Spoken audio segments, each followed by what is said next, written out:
This past October 9th, at 10:30 a.m., I had a calendar entry to kick out the jams with John Donabie. John and I had arranged for him to visit my South Etobicoke home studio to play and discuss his 10 favorite songs of all time.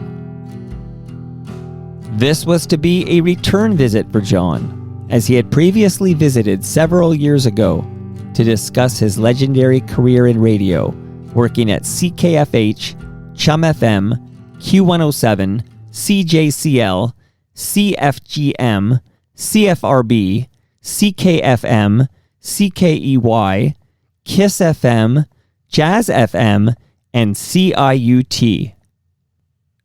We also talked at length about his interviews with John Lennon and witnessing The Last Waltz in person. And of course, we talked Bob Dylan. Sadly, mere days before this scheduled second visit from John, he called me up to regrettably postpone. I still remember his words when I asked him how he was doing. "Mike, I have cancer." Today I learned John passed away yesterday from this terrible disease.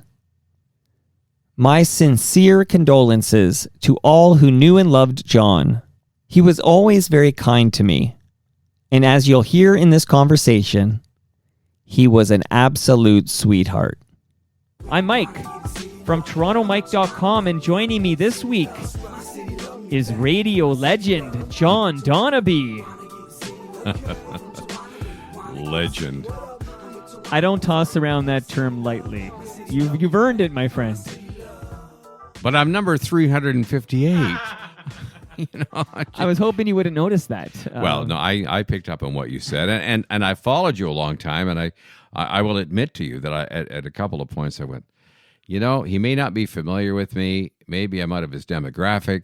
I guess I'll never get invited. And then all of a sudden, a few weeks ago, I get this wonderful email, and then you and I met at Roy Thompson Hall for the annual Radio and Records get-together.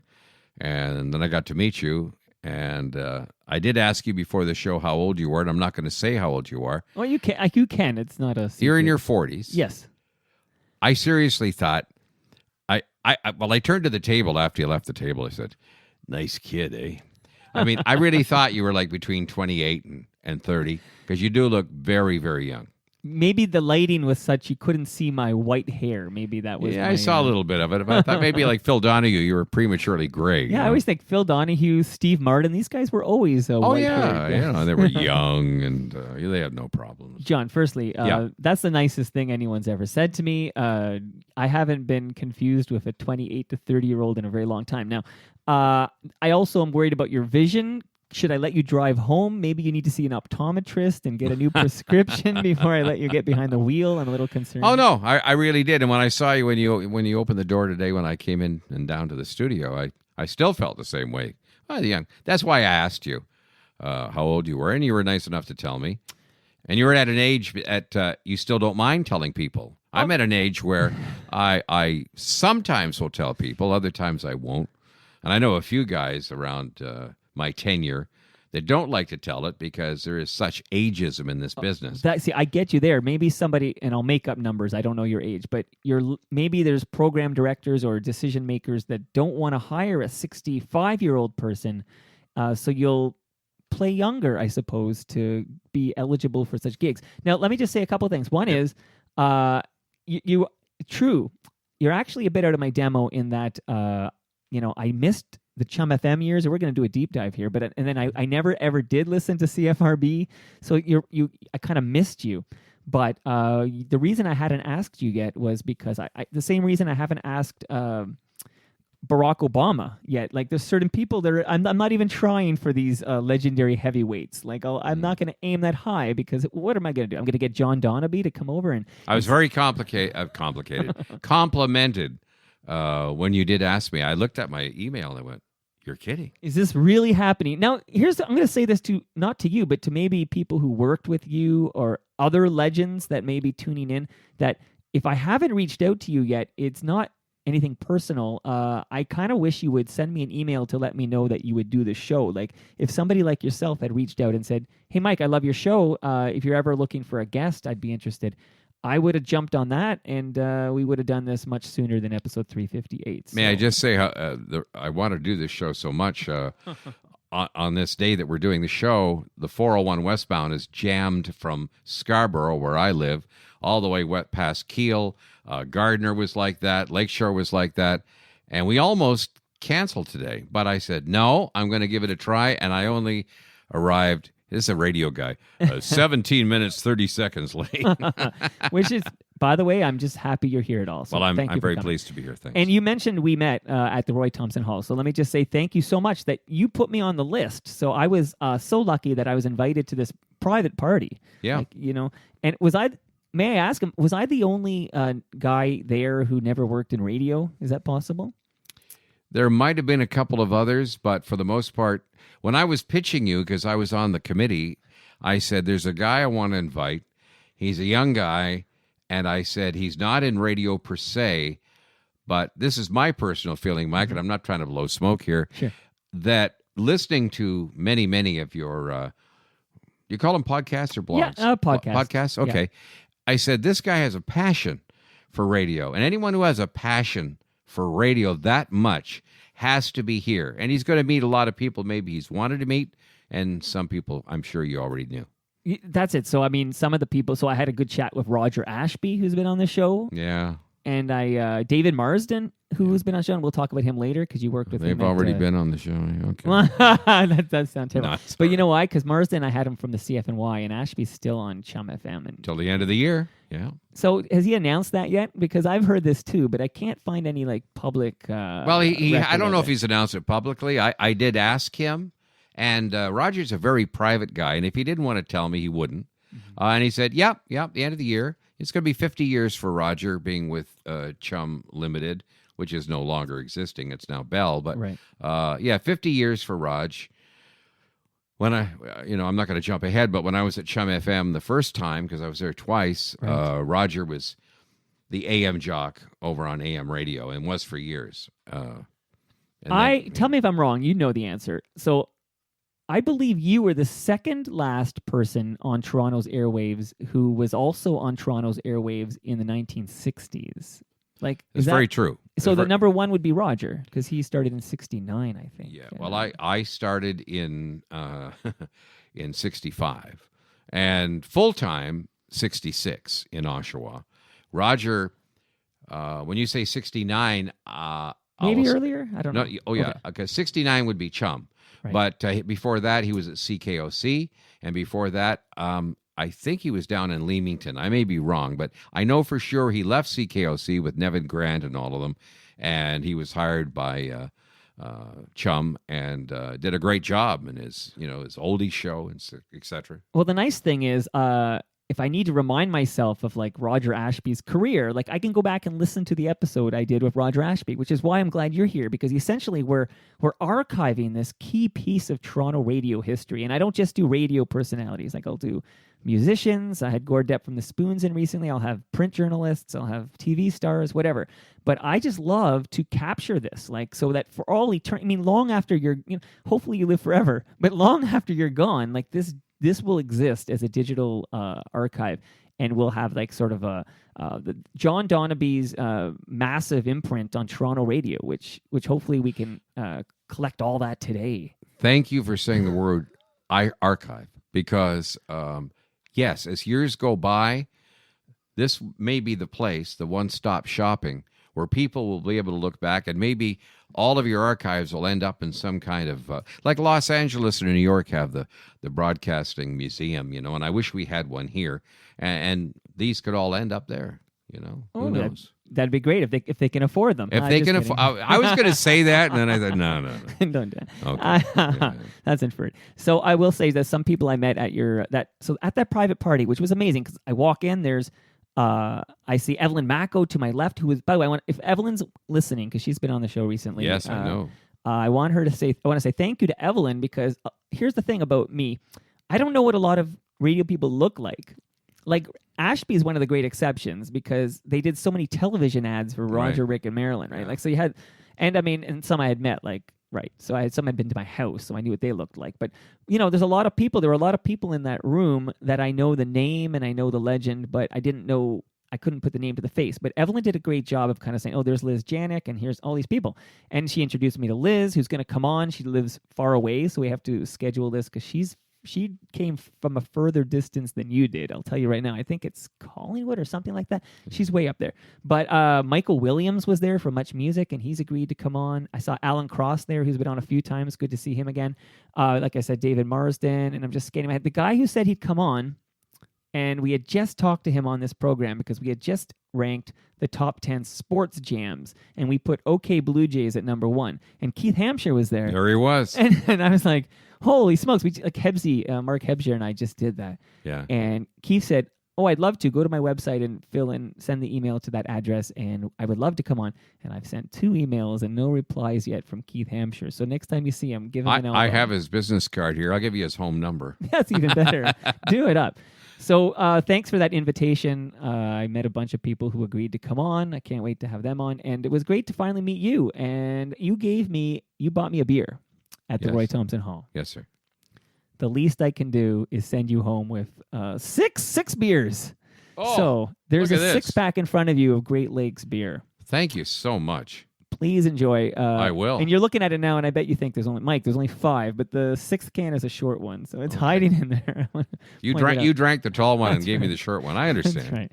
Hey, I got to get through the day. Sure. Now, the keeners, like the keen subscribers of Toronto Mic'd, will probably jump on this episode right away, and maybe we'll have heard this episode before tonight at 6 p.m. The vast majority of people who are listening to my voice right now are going to hear it after 6 p.m. on July 19th. That's the day we're recording. So this message is for those keeners who jumped on the episode.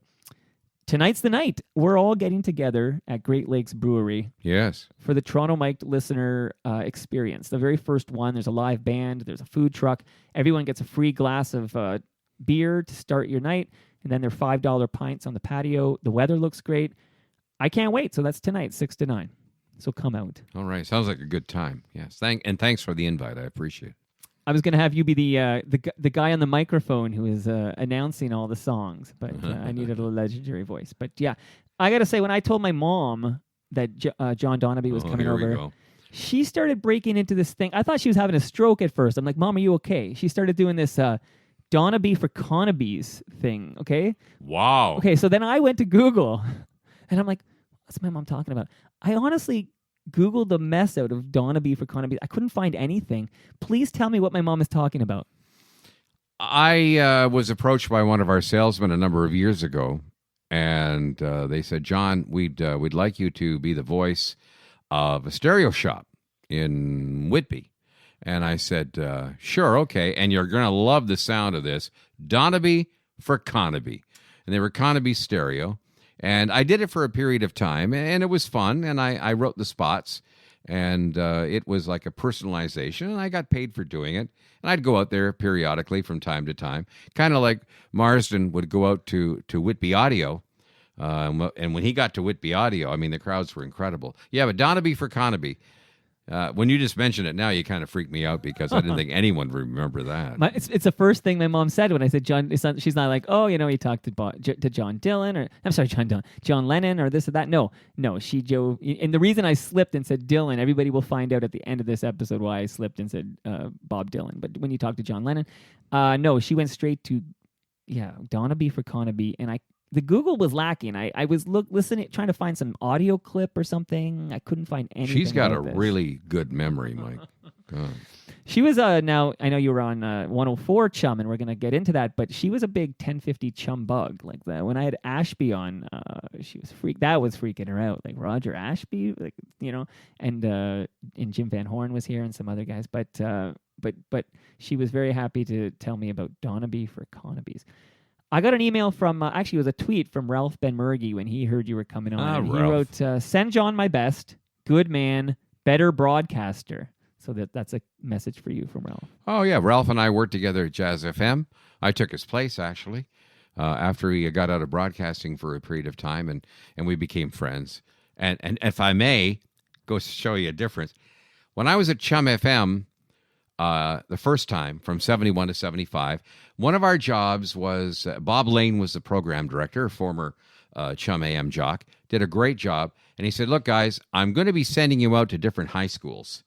And how can I say that? And during that period, if a Chum FM jock went to a high school, it was like a rock giant coming in. It was incredible. And I went to Forest Hill Collegiate, and I do the class. Years go by, forget about it. I meet Ralph, and Ralph says, do you know who was sitting in the second row? Not you, Ralph. Yes. So Ralph was in grade 13, and here I was addressing radio and Chum FM and everything else, and there was Ralph. Wow. Yeah. Yeah, Ralph was on recently. He's really into deep, I want to say what would be a good word? Philosophical thought on sort of living and dying and coming to grips with your mortality, and it's quite a very interesting. He's a bright guy. He's a bright guy, and having a conversation with him is mind-bending right now and makes you think about everything. So. And I'm going to tease you with this. I'm going to talk to you about maybe the brightest guy I ever met in radio, and this is kind of a mystery thing once we get to the Q107 years. Oh, for sure. I know. I love teasers. You can keep doing that. That's great. Okay. But I'm glad you said in radio, because I was going to be like, well, yeah, we did meet at Roy Thompson Hall. Yes, I am the smartest guy you've met, but I'm not at radio. So, Rock Golf. Now, Rock Golf is the handle of a guy who, and I know him because he went to my high school, but he was there before me. But he went to high school with Bill Brio, who was a recent guest, and that's where I learned about Rock Golf. But Rock Golf writes, back in the 70s, Donabie was on Q107 praising the release of a live Beatles album and how we could finally hear for ourselves the historic Shea Stadium concert. I called in and asked, so the Beatles live at the Hollywood Bowl was recorded in Shea Stadium? Donabie's reply, shit! So I guess I screwed up, did I? You screwed up, and he wants you to know. Well, thanks for bringing that up. Yeah, your many decades of excellent service, Rock Golf took note of your one slip up there. Well, thank you, Rock. And now everybody else knows. There we are. So I've given you 6 cans of Great Lakes beer. Yes. You're going to need a pint glass to pour the beer into when you get home to Scarborough. There is a pint glass there. Ah, look at that. That is courtesy of Brian Gerstein, who is he's a real estate sales representative of PSR Brokerage. And just before we start, going into your career in radio, he's got a question for you that leads to some very interesting stuff I want to hear about. So let's let Brian ask. We'll let Brian steal the thunder from me, even though I was going to ask these questions. But here's Brian. PropertyInTheSix.com. Hi, John. Brian Gerstein here, sales representative with PSR Brokerage and proud sponsor of Toronto Mic'd. And very excited tonight for Toronto Mic'd's listener experience, where there is a rack of ribs and a GLB ready with my name on it to enjoy while meeting everybody. 416-873-0292 is a number to call or text me for any of your real estate needs. John, while I'm impressed that you interviewed John Lennon twice, including the iconic Bet-In, I am more impressed that you were at the Last Waltz, the band's farewell concert, as Levon invited you. What was it like to be at the greatest concert film ever recorded by the brilliant Martin Scorsese? Let's not bury the lead here. John, you were at the Last Waltz? Yes, I was at the Last Waltz, and I wasn't only at the Last Waltz, I was there for the entire week leading up to it. And Levon Helm called me at my home. I was living in Vancouver then, working for CKLG FM. And this was Levon. One of the finest songs of all time. Yeah. Yeah, Levon and I became really tight. I was very close with the band from the earliest days. He and Robbie, actually. And members of the band got to invite personal friends to the Last Waltz. So he called me in Vancouver, and he said, this is a great story. He says, listen, I want to invite you. Everything will be picked up when you get down here. The food will be great. This will be great. However, I can't pay your way here. Oh, okay. All right, I'll figure that out. So I have a wife and 2 really young children, and I'm going, what'll I do? I get a call from my boss, Roy Hennessy at CKLG-FM, who says, Frank Gigliotti from CBS is here, now Sony. He says, we want to meet with you. Okay, so I go down. He said, listen, Frank wants you, and so do I, to go to San Francisco to interview Boz Scaggs on his newest album, Lowdown. And I went, cool, when is it? About a day or two before American Thanksgiving. Oh, really? So that got me my free flight and back. Wow, that's amazing. Yeah, I went to all the rehearsals. I was allowed to go to all the rehearsals with the exception of Dylan. Dylan recorded in the basement of the Miyako Hotel. I would go down to Winterland and watch the rehearsals every day, and there's a lot of stories about the rehearsals, but I'll just say one thing about Van Morrison, who had a great performance in The Last Waltz, but his rehearsals were way better. And they performed songs that they didn't put into the film. And just meeting Bill Graham and going through everything and some great stories of what happened to me there, where Levon had to protect me at one point from one of the big bodyguards. And but I watched all the rehearsals, watched everybody go through it, and it was just a most extraordinary week of my life. What an amazing film that was. And I got to ask, I love the Staples singers.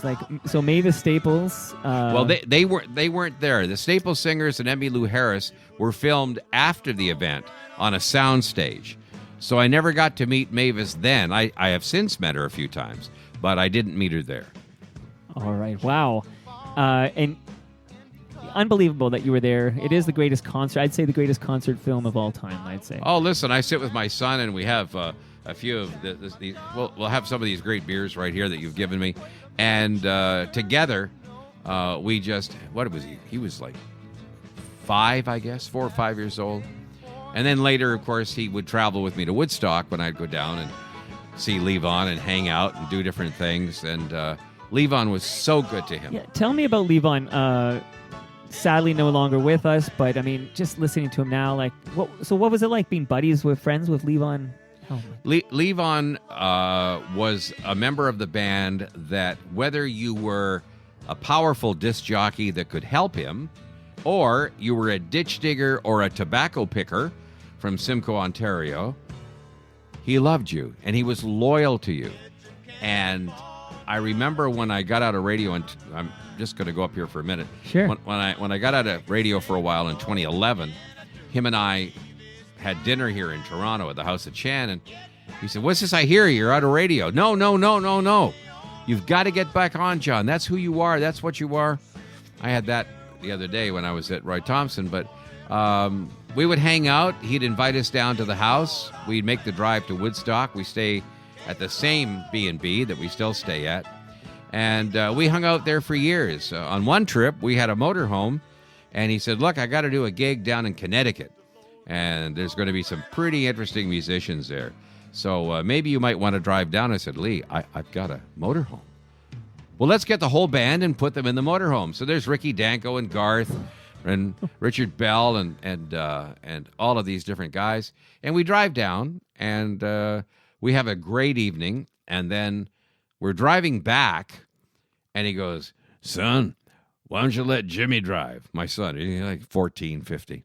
"Why don't you let Jimmy drive, and you and I'll go into the back, and, excuse me." Anyway, I said, "No, Lee, I can't do that. He's too young." "Okay." So he says, "Oh, by the way, I won't see you tomorrow." And I said, "How come?" "Well, I got this offer, Ricky and I, to go to California and join Ringo Starr in his first all-star band." I said, "You're kidding."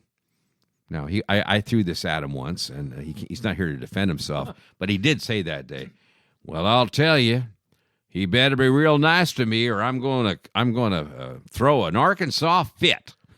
Well, he was kidding, and he went on that first tour, and it's available on DVD and record and so on. And he had a really good time, him and Ricky, because Levon actually sang The Wait on that particular tour. So he got to know Ringo really well, and of course, Ringo was invited to The Last Waltz too. So, did you get an opportunity to say goodbye to Levon? when he was very sick there at the end. I was on the phone with him maybe a month before he passed away. They weren't telling the truth for various reasons. They didn't want people to know how bad it was. He said, John, I'm canceling the next few weeks of tour. I've come down with this and that. I'm really not feeling well. But, son, you got to come down and see me soon. And I figured, okay. Well, then I got the call that he had passed. And his wife and his daughter invited my wife and I to the funeral. So we drove down, and it was a very amazing event. I saw people that I'd met back in Arkansas, a lot of great musicians there. John Sebastian played, Larry from the Ramble Band, and so on and so forth. Garth did a great solo. It was a very touching and moving funeral. And what is it? Is it Jimmy Vito? From Conan, the guitar player. Oh, Mac. No, Jimmy. No. I can't remember his name. Anyway, I'm only thinking Max Weinberg, but I can't remember. This is really terrible because he's great. He got up on stage and he said, "Hi, I'm so and so, and I was Levon Helm's best friend." And I went, "Oh, that's cool." Then he took his hat off and said, "But everybody in this room can say the same thing because when you were with him, he made you feel like you were his best friend." Wow. And I emceed 2 shows with Levon before he passed at Massey Hall, and he just put me in his arms after the show, and he had to be very delicate because he was so thin, paper thin, and he thanked me profusely. Because he had a love affair with Toronto because, as you know, he was here in the late 50s as part of Ronnie Hawkins' Hawks. Of course. Now, you mentioned Ringo Starr and his all-star band, but that's a pretty good segue, I think, to, and Brian brought this up, so let's talk about this now, and then before we dive into your radio career. Okay.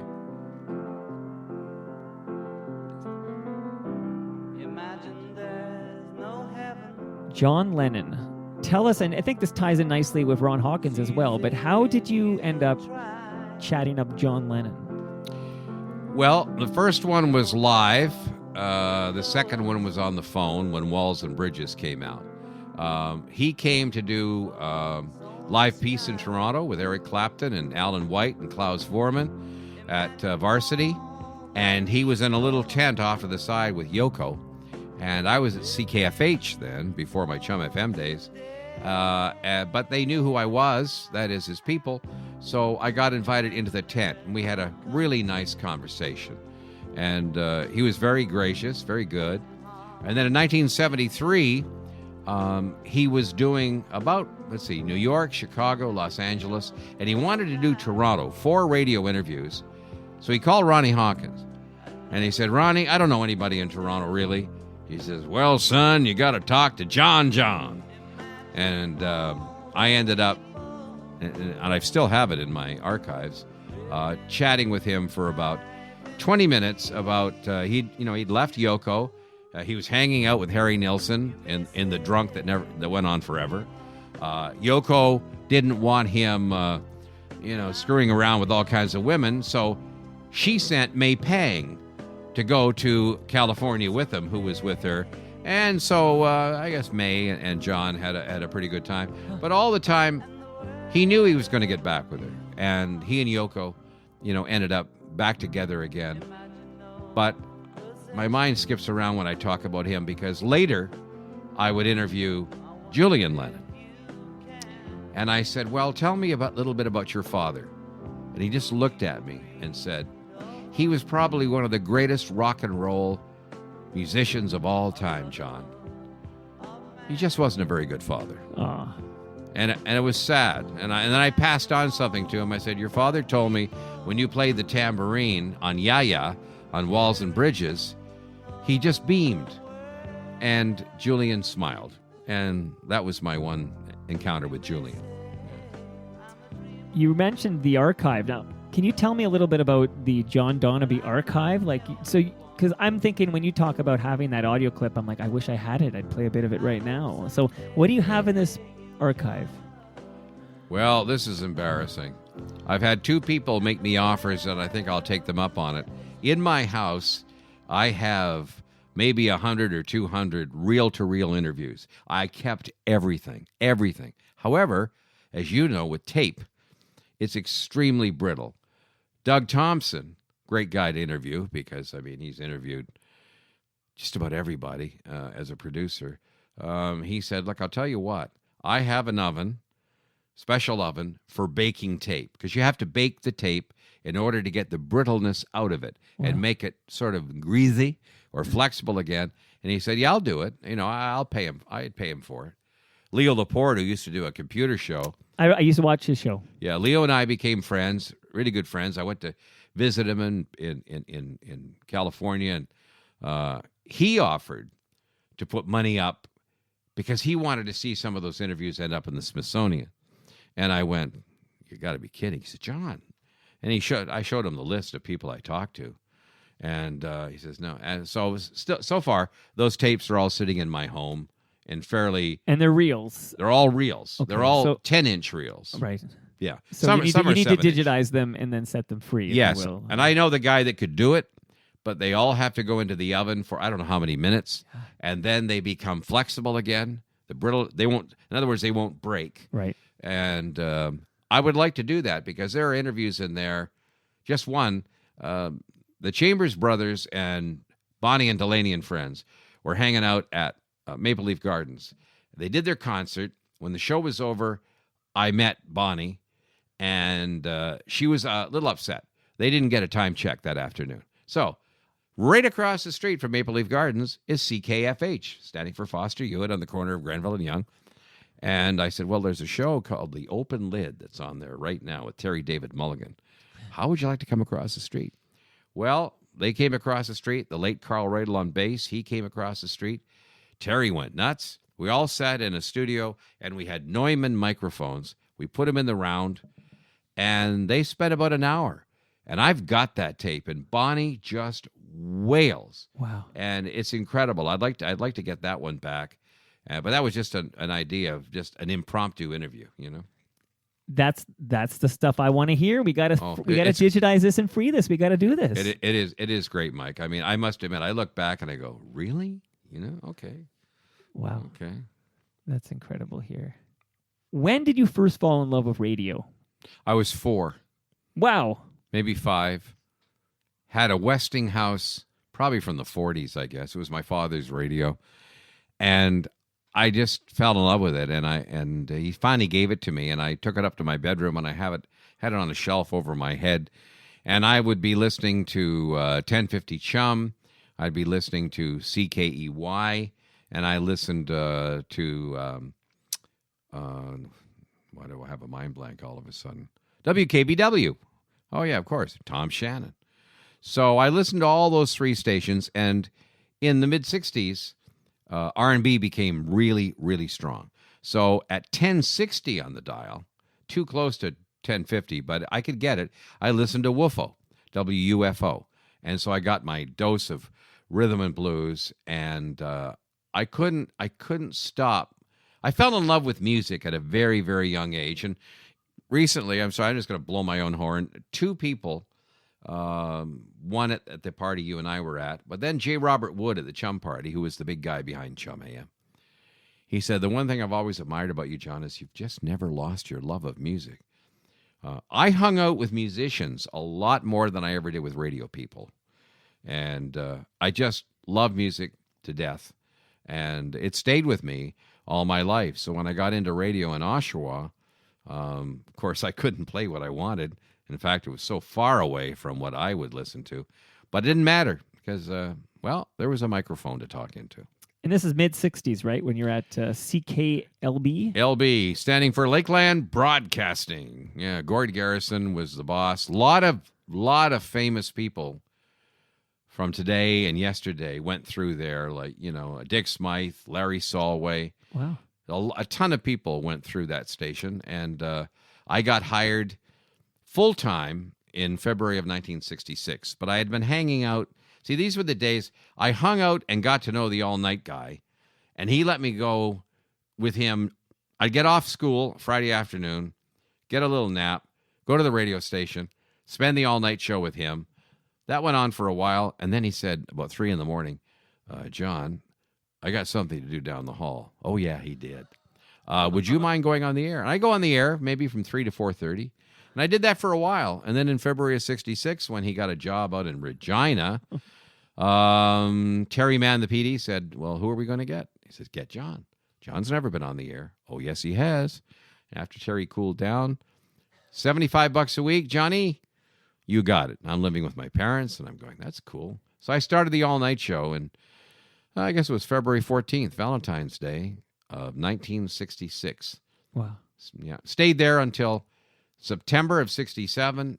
Short time before I got the dream of my life, I got a call to come to Toronto radio. In this case, CKFH, standing for Foster Hewitt, right at the corner of Grenville and Yonge. And for periods of time, it would give Chum AM a run for their money.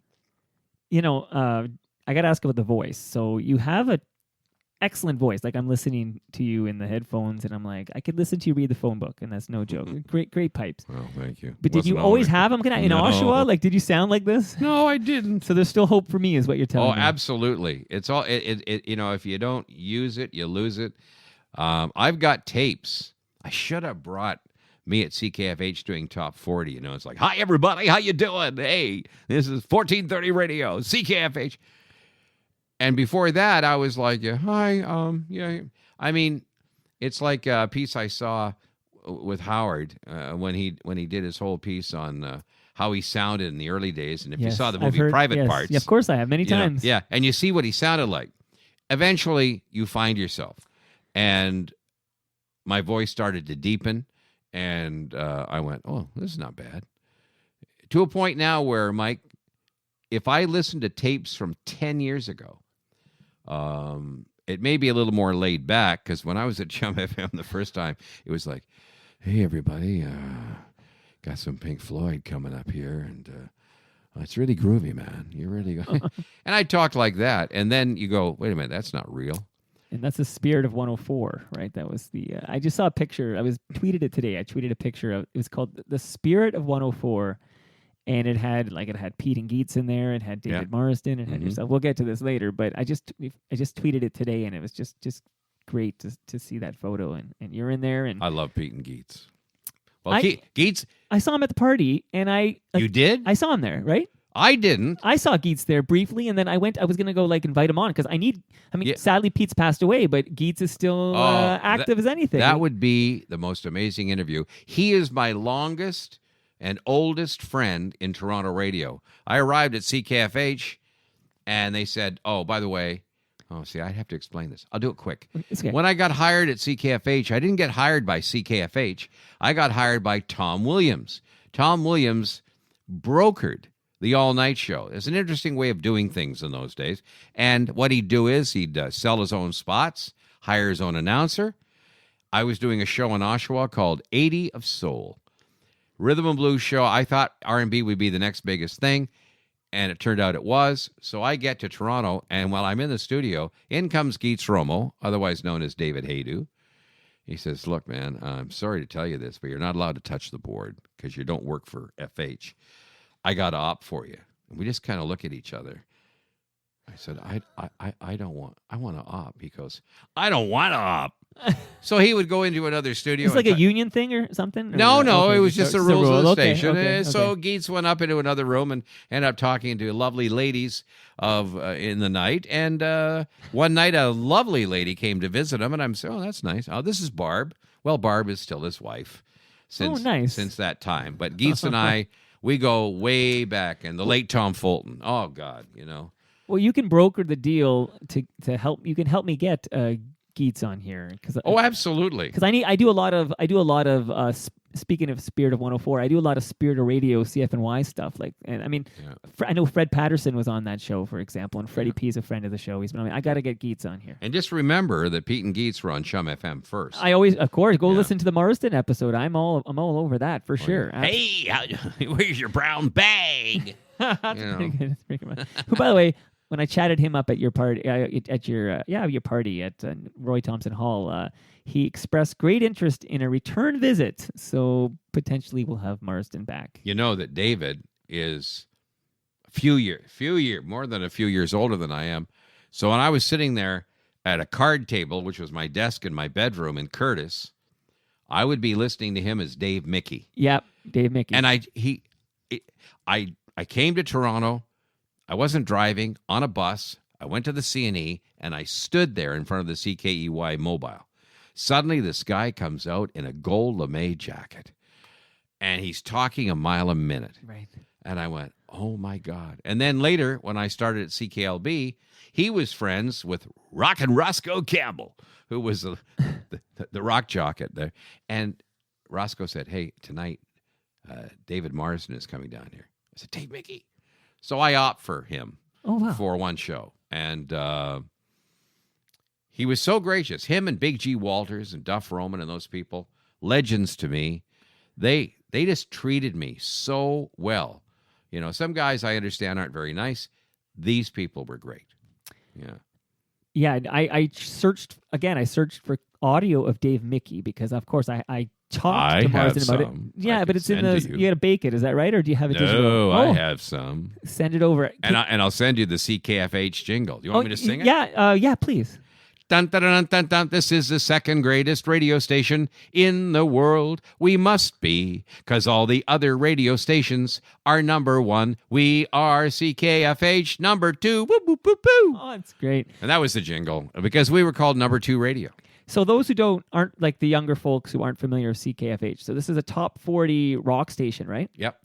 And I mean, when you in Toronto, there's lots of nostalgia. Like you hear a lot about 1050 Chum, for example, but you don't hear. I'll be honest, you don't hear a lot about CKFH. No, you don't these days. So what was it like? I mean, Foster Hewitt.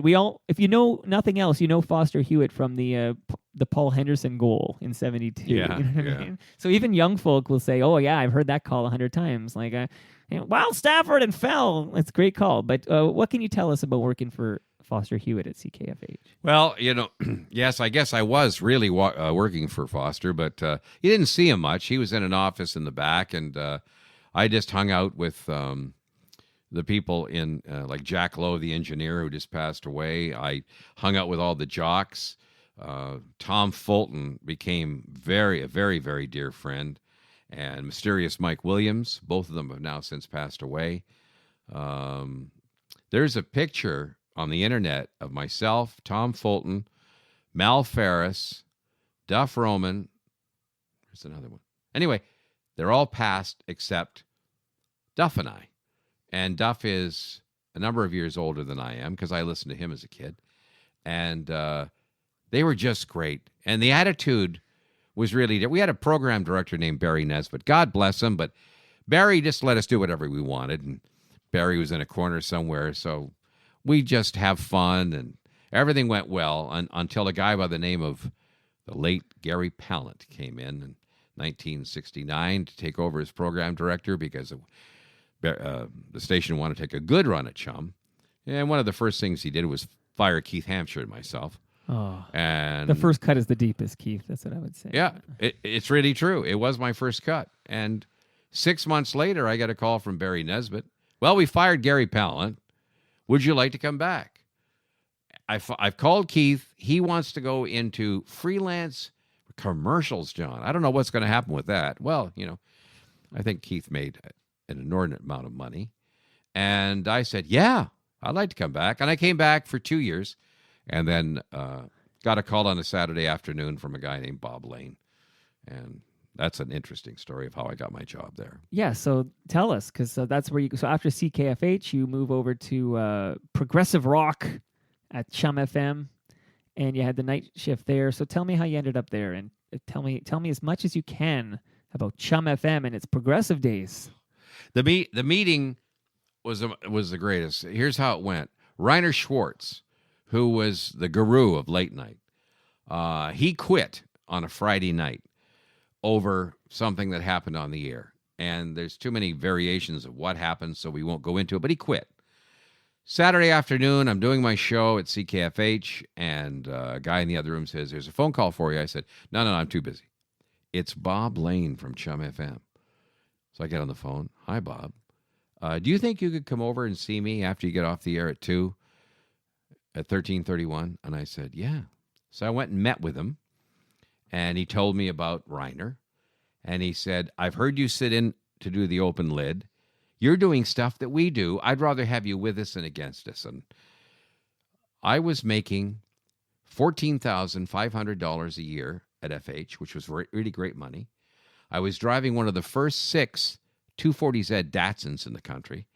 I mean, I was a bachelor. I had it made. So I said to Bob, what about money, Bob? Well, what do you think you'd like? I said, let's see, 14. I'd like 18, Bob.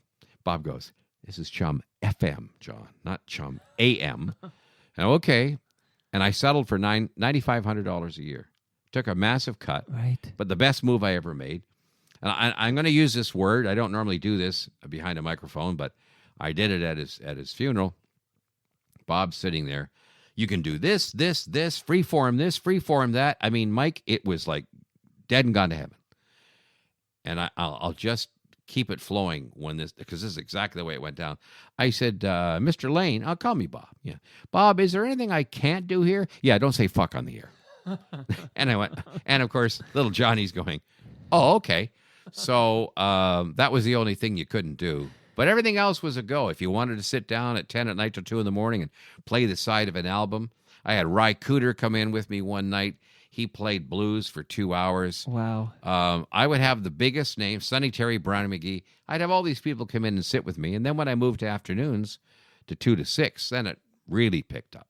Wow. Now, you mentioned Reiner. Reiner ends up there, right? So that's Reiner Schwartz ends up at Chum. Well, Reiner was there. Reiner was there before me. Way before you. Okay. Oh, yeah. And he owned 10 at night till 2 in the morning. Right. And then they had that disagreement. And at that point, he went off to Chaume for a while in Montreal. Right. Then came back to Toronto. And Pritchard by this time, David Pritchard, right. Genius, who was doing 2 to 6 in the morning. The two of them went off to, actually David went first, I think, to CFNY. And that was the very early days. Marsden, I don't think, had arrived yet. He came shortly after. And so you got and then you got Geets and you got Pete. And they all kind of left Chum FM and over they went and really made it what it was during that period of time. Now, let me ask you, though, and I know Pritchard was famously anti-drug, but yes. But in this radio scene that we're describing now, drugs played a key role, right? Like, yes. I mean, as I understand, I wasn't there, but I've heard enough stories. So what about yourself? Like, what can you share? Like, because you were you're a musicologist. Can I call you that? You're about the music. Like, so that's what Canada AM calls me. I'm not legally a musicologist, but there are still people today who say to me, I don't know anybody else who's still on air that knows as much about music because it just never left me. But no, are you asking me if I did drugs? Well, I guess I'm asking, you're a music geek, so there's the music side of being the DJ in the 60s, in the 70s, and then there's the drug part. So did you partake in that drug side? I was so straight, Mike, I was squeaky clean. I'm a kid from Oshawa. No, I didn't. And David Pritchard, it was all just incredible talent, no drugs whatsoever. And I'll tie this in to an interview with Frank Zappa, where Zappa was asked by a listener, so like to get that, like what you're doing on an album, Frank, like you must really do a lot of drugs. And Frank leaned into the mic and said, do you think I could do what I do if I were stoned? Absolutely not, because Frank Zappa did not do drugs. Right. So no, David didn't do them. I didn't do them. I've known people in the business that did them. I know a lot of people had heavy drinking problems too, and it really tore them up. No, absolutely. Yeah. Now, why do you end up leaving Chum FM? This first round, anyway. The first round, the station was changing format. It was getting tighter. The what we call the hippy dippy free form format had disappeared. I chased that dream, and I got an offer from, here's my little bit of bilingualism here, CJFM FM 96 Montreal. CJFM, which was the FM side of CJAD, which was the equivalent of CFRB. They were owned by Standard Broadcasting. And they made me an offer. And I'm just, oh gosh, I can't think of his name. There was a jock Chuck. Oh, there I go. Anyway, there was, I'll think of it later. Sure. there was a jock there who wanted to leave, and when they found out he wanted to leave, they offered me the job to go to Montreal on Mountain Street, and I did middays doing all of this great stuff. And he came to Chum FM, and then eventually he would end up at Chom, and sadly he's passed away. But I got to Montreal. René Lévesque came into power a year and a half later. Although I am totally French Canadian on my mother's side of the family, I'm one of 2 of 100 cousins who didn't learn it. I wasn't enjoying the experience of Montreal. They weren't enjoying an Anglophone either. So Don Schaefer, who was still at Chum FM, we worked together. We're very close. Don calls me up, and I said, Don, he said, what are you up to? I said, I just quit my job. I have no job to go to. He says, get down to Toronto quick. We'll talk. So I came down to Toronto, and he was living not far from Yonge and Lawrence. He said, I just got a job offer from CKLG-FM in Vancouver by Roy Hennessy. He needs another jock. Let's work on a tape together. So we went down to Chum FM that night. We worked on a tape, and including put my John Lennon interview in. Well, Hennessy calls me. He says, fly out here right now. All taken care of. I wasn't there a couple hours, and he hired me on the spot. So Don and I, with our kids, dogs, and everything else, did a convoy to Vancouver. Both of us expecting to spend many years in Vancouver, which Don did for quite some time. However, there was a guy by the name of Gary Slate who was a salesman for CKLG. And he said, you should call Dave Charles, who is going to be the program director. My father just got a new license, and I think it's something you'd like. We're going to take on Chum FM. And, okay. So I became the first person hired at Q107 to do afternoon drive, 3 to 8. And talk about a trip of a brand new station. I mean, the entire staff. And here's where I'm going to, I shouldn't put you on the spot, because I've heard a lot of people talk about Q here on your show. Yep. Who do you think the first morning man was of Q107? Oh. I don't know. My guess would be Scruff Connors would be a guess. That's what I hear all the time. Okay. Scruff was the third morning man. Oh, yeah. The second morning man was Ted Wallachin. Okay, yeah. Ted was doing the Comedy Bowl because when John Rohde, I don't know if you know that name. It's not ringing a bell. Okay. John Rohde, the most intelligent person I ever met because he's a member of Mensa in California. He did the morning show. He got bored. We worked together again twice at Chum FM and also at Key 590.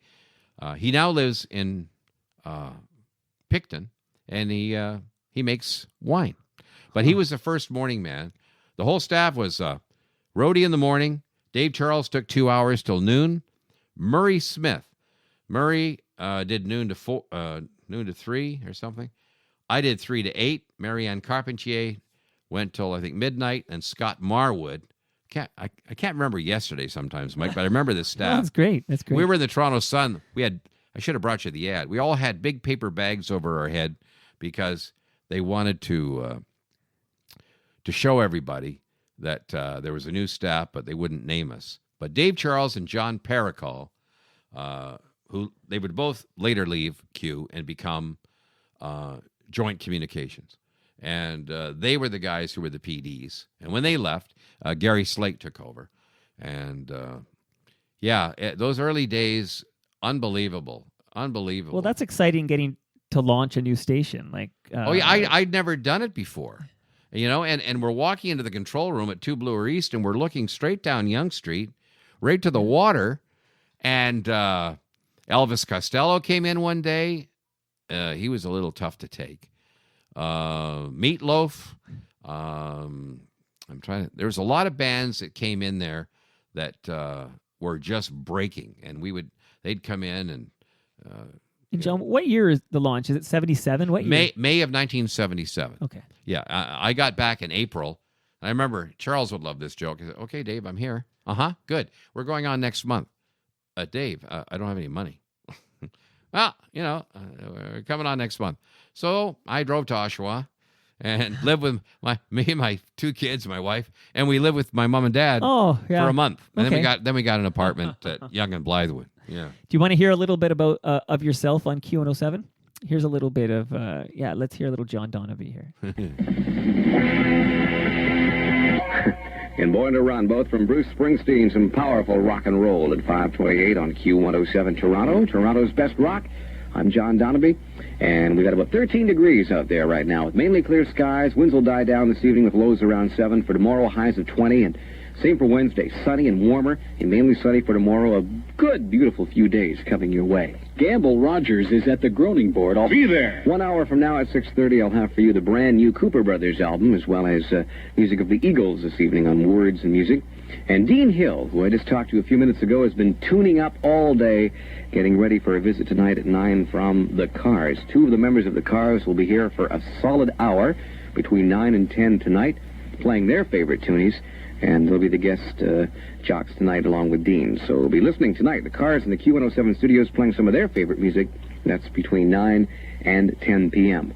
On July 2nd, this band will be in our city. This is an old Roy Orbison song from years ago. Jim Capaldi recorded it as well. This is Nazareth with Love Hurts from Q107. There you go, Nazareth. That's Barefoot. Oh, a little bit more. Formerly Atkinson, Danko, and Ford. Dwayne Ford now married to Patsy Gallo. 14 minutes before 6 o'clock. I'm John Donabie. And There you go. There you go, a little taste of Thank you you on for Q. that. Thank you for that flashback. Just as an aside, because you're a radio guy, Sure. I mentioned Dean Hill. Dean left Q eventually and became probably the biggest jock in Vancouver. Just amazing guy. wow. He's still on the air out there. So. And because you mentioned, or I guess I mentioned Scruff Connors, thinking he might have been the first morning guy at Q, I just want to tell everybody listening that in a couple of weeks, Scruff's son, TJ Connors, is coming on the show to tell a whack of Scruff stories, and there are some pretty epic Scruff stories. That will be amazing, including, obviously Q and what happened down in St. Catharines and, right. Well, that's it. So he's right now, I see Afternoon Drive. I think he's Afternoon Drive because it's Biggs and Bar in the morning. So he's at Hits FM right now. Right. And speaking of Hits FM, another quick plug. I got to plug another episode a week later. Paul Morris, longtime Hits FM jock and father of previous guest Siobhan Morris, who's been on a couple of times. So Paul Morris is coming on the Toronto mic as well. So I work with Paul at Standard Broadcasting because I was at CFRB and he was across the hall at was he at Virgin or Mix 99.9 or whatever they were calling it. And Paul, one of the nicest people you ever want to meet. And St. Catharines, I mean, he turned that place around. Yeah, they say that's the house that Paul Morris built. So there you go. And I know we have to find out what happened there. I know if he was king for a day, he'd still be on the air there. So we got to find out what happened at Hits. Well, like all of us, I mean, I was let go 2 or 3 times in my career. I was doing well, but it comes to a point sometimes, Mike, the sad reality is age plays a factor.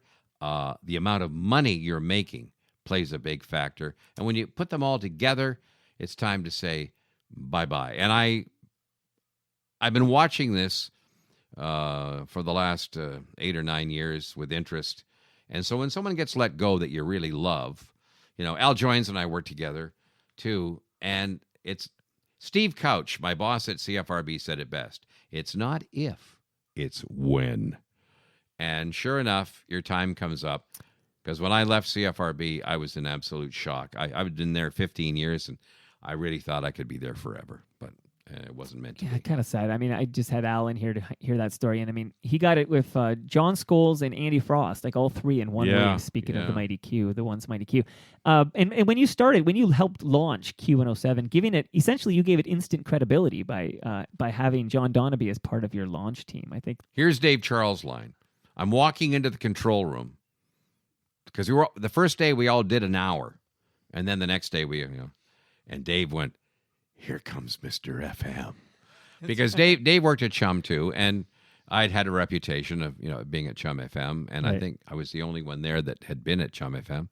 And so, it was instant credibility and marvelous guests, great guests, and it was a great time. I was there for 2 years before I left to go into television, and it was just great. And Gary Slate was a great guy to work for, and All right, when I had Ingrid Schumacher on, I asked her this question because I had read that the Q107 Chum FM rivalry was such that they called Chum FM Scum FM, and the Chum FM people were calling it Screw 107. Any truth to this? I can't find a human who actually can tell me this was true. Well, here's a human that's hearing it for the first time. Oh, yeah. Today. So you can't believe everything you I never read, heard apparently. that. I mean, I was still friends with guys from Chum FM and vice versa. And, of course, after my 2-month summer television show, I returned to Chum FM. So it was, if you were good at what you did and you kept your nose clean, and I learned that when you leave a job, you never badmouth the people you left. Right. I would get hired back. So, don't burn any bridges. That's your advice. No, to, don't burn any broadcasters. bridges. I worked for the Slates 3 times. Gary twice. Greg Slate, one of the sweetest guys in the world, who's disappeared up to Stony Lake somewhere after they sold Standard Broadcasting. Right. He never has to worry about working again. Cashed out, yeah. Yeah. Right. We're gonna. Now, that's your next clip. So we heard you on Q, and we're gonna hear you shortly at CKFM. There's a little teaser there. I got another clip of you. So tell me about this television, though. I mean, we called you a musicologist. The guy I think who's using that term today, I met him at your party at Roy Thompson Hall. But Alan Cross is now kind of a new music. He's taken up that mantra, and good for him. He's an extremely talented guy. But you were on Afternoon Delight, right? That was the CBC show that it was network. It was coast to coast. So here goes the deal. I'm at Q107. I was. See, my mind just goes all over the place. Earlier, you talked about meeting guys in radio, and they don't look like they look. You have no idea what they look like. And so when I meet people, and they go, "You don't look anything like you should," and I go, "Well, that's because when I'm on the radio, I'm taller, I'm thinner, and I have a lot more hair." On the radio, you look like Don Draper, essentially. From that. But what was I talking about? Oh, you're on CBC. Yeah. So anyway, I'm at Q, and I'm heavy. I'm really heavy. So I go to a weight loss place, and I lose a ton of weight, and I'm really thin and looking good. And one day, I get a call from Cynthia Greck, and she was working on the Bob McLean show. Bob McLean was kind of one of those guys. He was at CBC forever, and he says, "Look, could you come on Bob McLean's show? I want you to talk about the phenomena of disco. We're talking 79 here. Shame, shame, shame, all that stuff." Right. I said, "Sure." Being a kind of a musicologist, I could talk about pretty much any format. So I went on, did the show. I got a call 2 days later from Cynthia Greck, and she says, "Look, Bob takes the summer off. I'm in charge of putting together a summer show, and I'd really like you to host it." I said, "You got to be kidding. I don't do television." "Well, you just did." So, pardon me. I said, "Well, okay." So what is now a Staples store on Yonge Street, just down the hill from Chum FM, CBC Studio 4 used to be there. So every day from 1 to 2, we would do Afternoon Delight. It was a show about men for women, so women could better understand men. And I had some incredible people on the program with me. Great musicians would come in for every show. It was an hour live, 5 days a week, right across the country. And I got paid more money for that summer than I ever made in radio. Wow. And, it was just great to have these people working with me. Summer ends. And, as the summer's ending, I've got Gordon Sinclair on the show. And Gordon said, "So what do you plan to do after this show, John?" "Well, Gordon, I'd really like to stay in radio." "Can I give you some advice?" "Sure." CBC, there's Tommy Hunter, there's Hockey Night in Canada. Everything after that is a bonus. So I go to meet with Jack McAndrew, the head of CBC, and he said, "Can I tell you how great you were? You really were good. I can't believe it." "Oh, good." "But, John, Bob's 40, and he's one of our boys. So, sorry." So at the end of summer, I was unemployed. And I got a call from Warren Cosford from Chum FM via J. Robert Wood. They wanted me to come back and do Afternoon Drive. And there was a certain salary I was looking for. They matched it. And I went back there for probably 2 or 3 years. It was a very different place then. But yeah, I enjoyed myself. I had a good time. You reclaimed your old slot there in the Yeah, I afternoon reclaimed my drive. old spot. And then this is when you start to wonder about your career. See, here's something I don't even have to admit. But I was there doing afternoon drive. And suddenly, J. Robert Wood calls me and says, John, we're moving into middays. Now, middays, socially is great. But, you know, the morning show and afternoon drive were these 2 shifts. So I said to Bob, he won't remember this. I said, so Bob, like, is my future okay here with Chum FM? And then one of the great lines I've heard many times, John, we can't promise the future. And I went, okay. So I get a call from Les Soul, who was the big guy from CFTR. And he says, we're putting a brand new station on the air, John. You might remember the building. I said, where? You know where CKFH was? Yeah. It's going to be called CJCL. We're hiring Andy Berry from RB, Jim Brady from TR, and we'd like to get you. Well, it was financially, it was incredible. It didn't last all that long. And I'll just summarize by saying again that before you knew it, when things weren't working out, Mike, they decided to go to the music of your life. Of course, I remember it well. As a diehard Blue Jay fan, how could I forget? Oh, God. And one day I'm sitting there preparing for the show, depressed as hell. And someone said, there's a call for you. Kind of like the Chum FM call. I said, I'm too busy. It's someone named Greg Slate. So Greg says, would you like to come up to CFGM, be my music director, but you have to go to evenings? Sure. And as people have often said when I do interviews, how do you go to a country station in a format you've never done before? Right. I bluffed it, and then I started buying a bunch of books, and I studied it. So by the time I got up there, I pretty much knew what I was doing, and I stayed with Greg for a couple of years before I actually went. I was at CFRB twice. So I went to CFRB. Ralph Lucas hired me, and away I went. And yeah, that's kind of that corner of the world. Well, let me bring you back. So there's a lot there. Anywhere you want me. There's I know. Chum FM, and then there's CJCL, of course. And it's funny you mentioned music of your life because I would listen to Tom Cheek and Jerry Howarth call Blue Jays games, and then I would listen. Was it Scott Ferguson? I think Scott Ferguson. One of my old buddies. He was my sports guy when I did weekends on RB. Well, he's a guy I've been trying to find him to get him to come here because I used to listen to him do the post-game show on CJCL. Oh, yeah. I mean, I fell asleep to that man's voice more than any other voice, I think. But when I'd wake up, because I had my little transistor radio, and I'd wake up in the middle of the night, and I'd hear the music of your life, and I'd be like Tony Bennett or something. I can't remember. It was not my cup. I was a CFTR guy back then. Yeah. But so I always remember the music of your life. But I want to bring you back to Chum FM because you're there. You're there when John Lennon is shot and killed. You're at Chum FM. Oh, what a night. What a night. I'm in bed. I'm just going to sleep, and I get a call. Excuse me, I'm just getting a water here. Get some drink. And I apologize for not offering you a water. What a terrible host I am here. Oh, no. Only beer. I'm spoiled. I bring Evian with me. So anyway, I'm falling asleep, and I get a call from the newsman at Q107, who still was a great friend of mine. John, did you sleep? Yeah, I just go, I'm sure. John, turn on TV quick. John Lennon's been shot. So I turn it on, and there's all the shots from the Dakota. And I'm going, oh, my God, oh, my God. And I'm watching it, and all of a sudden, these were the days the operator came on. I have an emergency call for John Donabie. Oh, wow. I said, Paul, I got to go. It was Ross Davies from Chum FM. John Lennon has just died. We need you in here now. This was about 11:30. So I drove down, and I did an interview live with Larry Wilson.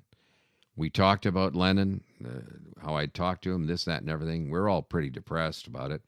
And then as I got off the air, Ross says, come here. We found out Ronnie Hawkins is in Arkansas. We're going to call him and wake him up. We'd like you to interview him. Well, I did. And he just heard about it, so he gave us a nice, lengthy chat. I stayed there all night long, working on tape and doing different things. Meanwhile, no cell phone then. I got a call from my wife at the station. John, CTV just called. They want you to do Canada AM. So myself and Larry LeBlanc, a journalist, we went down to Norm Perry was the host then. We went down and did an interview on John Lennon. And great. Okay, now I've been up all night and morning. I go home. City TV calls. And from AM 640, Lauren, can you help me out? Lauren Leichman? Honigman? No. Honigman, yeah. Honigman, okay. Close enough. Yeah. He wants to interview me at noon at my apartment. My apartment. So he comes up, does a nice long interview with me. Now I've been up for like ever, and he leaves, and I'm just about to lay down, and I get a call from City again. And Martineau wanted me to come on for the evening show with Peter Goddard. So I come on with Peter Goddard. And we do yet another interview. So now I'm up like 24 hours, pretty much. I go home, I sit in a chair, and someone's playing the song Beautiful Boy. Beautiful Boy. And I sit in the chair, and I start to cry. Yeah. Because I hadn't had time to really take it in because, I mean, I really loved Elvis and stuff, but I was just a tiny bit late for Elvis. And Patsy Cline and Buddy Holly and all those people, I admired them, but they were before my time. John Lennon was my generation. So I just wept. I was so upset. And then later, as you know, Chum FM had the famous candlelight ceremony at Nathan Phillips Square. And I still have pictures of me holding my daughter. Long John Baldry was there. Ronnie Hawkins was there. It was a great evening. And we paid tribute to John Lennon. But that night, I will never forget as long as I live. It was extremely dramatic. Wow. Yeah, I can imagine. Now, to change channels a little bit here, no pun intended, but with Chum FM, this is before. So at this time, when you're at Chum FM the second time there, Ashby's still on AM. Right. He doesn't move over till mid-'80s, I want to say, like 86 or something like that. Something like that. So I'm curious, though, because we talked about him earlier, and you dropped a little nugget there that I've been thinking throughout our chat that, Roger Ashby confided in you that he was stepping down at the end of the year. Right. And it does, and although I have been searching for some evidence of this in the public sphere, it really has been, in my opinion, as an observer, it was clear this was imminent, like that, and it makes sense that at the end of the year, after 50 years on the air, that Roger would step down. And they just introduced, so there's Roger and Marilyn who have been there since the mid-'80s together. And then, of course, Rick Hodge was there a long time, but then Rick Hodge got an offer he couldn't refuse. I think Gary Slate as well. And he moved over to Standard Broadcasting, and that did not work out for Rick. He's been on the show. He's talked about that, live and learn, whatever. So it's funny. I was at Easy Who Rock. hasn't been on your shows? Yeah. Oh God.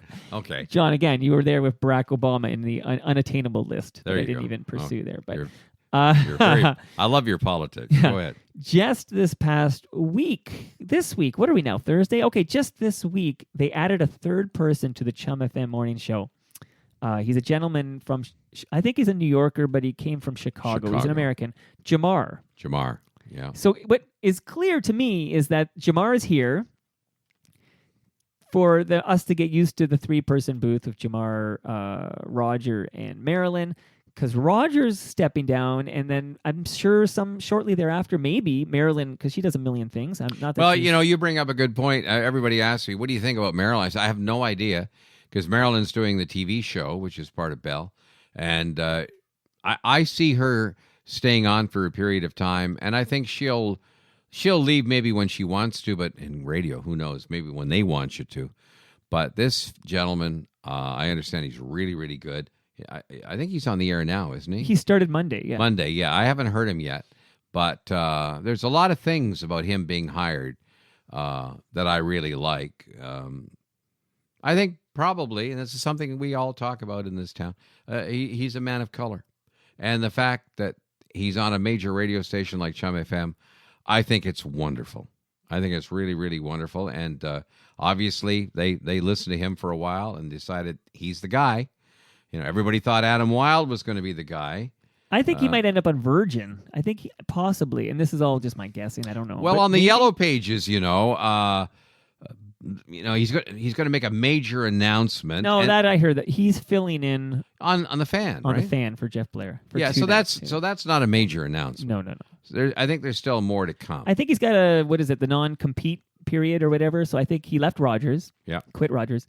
And there's a period of time where he's not allowed to show up on a Toronto radio station, a competitor I've station. been there. Yeah. And I know a lot of this is commonplace, and it might end around September. And at that point, I actually had bought into this fan fiction of like, oh, he'll be on the air with his mom, and then the torch is passed because his mom's Marilyn Dennis, and when she steps down, then Adam Weil, whatever. And then I thought, no, I think it's more likely he ends up on Virgin. Like that's just my guess here. That could very well that's a good guess. So Jamar, though, person of color, fantastic. This is a very diverse city. Like half the city is absolutely not white. and long overdue.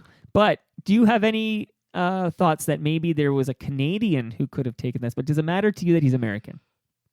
No, because back in the day, when I was at FH and Gary Pallant was PD, he hired the great Steve O'Brien, who went on to just one of the most famous jocks in New York. He was an American. Sure. A guy named Scott was American. Rhodey was an American. My first favorite DJ was American because it was Tom Rivers on. There you go. CFTR. There's Tommy at Chum AM. Terry Steele, Tom Rivers. Oh my God, the guy who's in Washington now. He's retired. Pat is his real name. What was it? Scott. This is terrible when you're thinking memories. And when I get in the car when I leave here, I'll go, oh God. That's how it always is. Can I edit this in, Mike? But no, there was a time at Chum AM. Mike Holland, all these guys, they were all Americans. And nobody back then seemed to be overly concerned because J. Robert wanted the best. And he found that these guys were the best. Yes, I've seen it, the write-ups the last couple of days. Couldn't they have found a black jock in Canada was equally as good? Doesn't even enter my mind. The bosses there heard him. They thought he was right. They thought he was the right fit. Bring him in.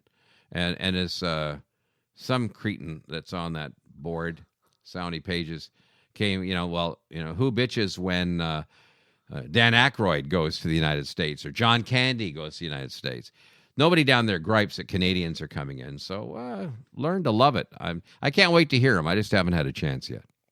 So, yeah. And so one of the thoughts, though, is that there's a little bit of a generation gap, I think, between Jamar and Roger. And it does sound and I haven't listened a lot, but I get a lot of feedback. And it possibly there's a little awkwardness there with the references and stuff. And well, on CHFI, that was the Don Daynard, Aaron Davis problem. Right.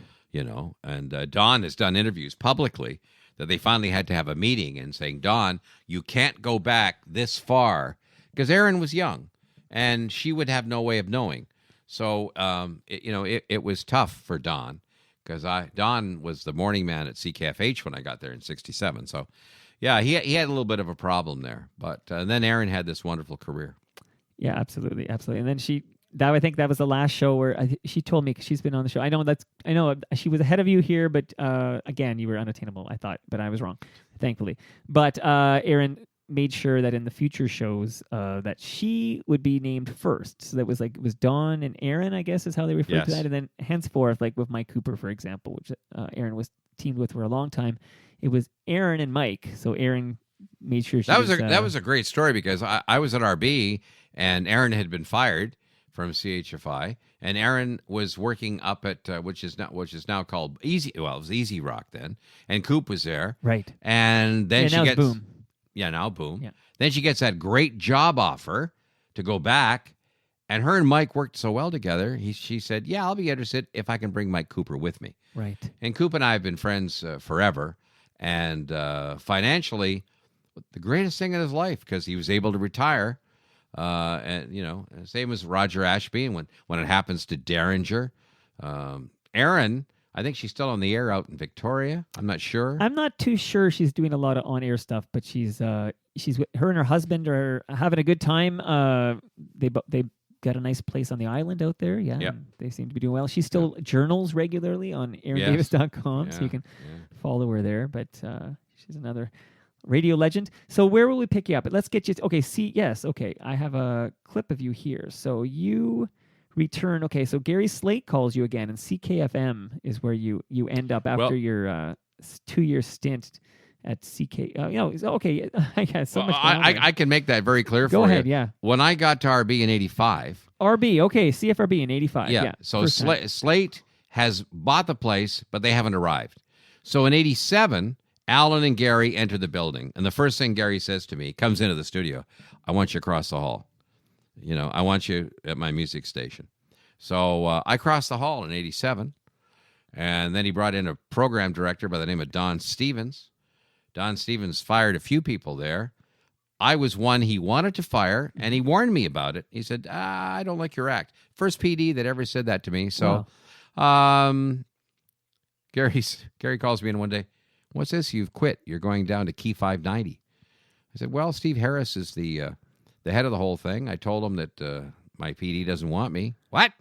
Anyway, so I ended up leaving and going down to Key 590. But, yeah, I was there with Gary for a couple of years, and that's when Daynard got very, very sick, took the summer off, and I filled in on the morning show with Stafford for the whole summer. Mike Stafford, friend of the show, absolutely. Yep, absolutely. He's been on a couple of times. Funny man.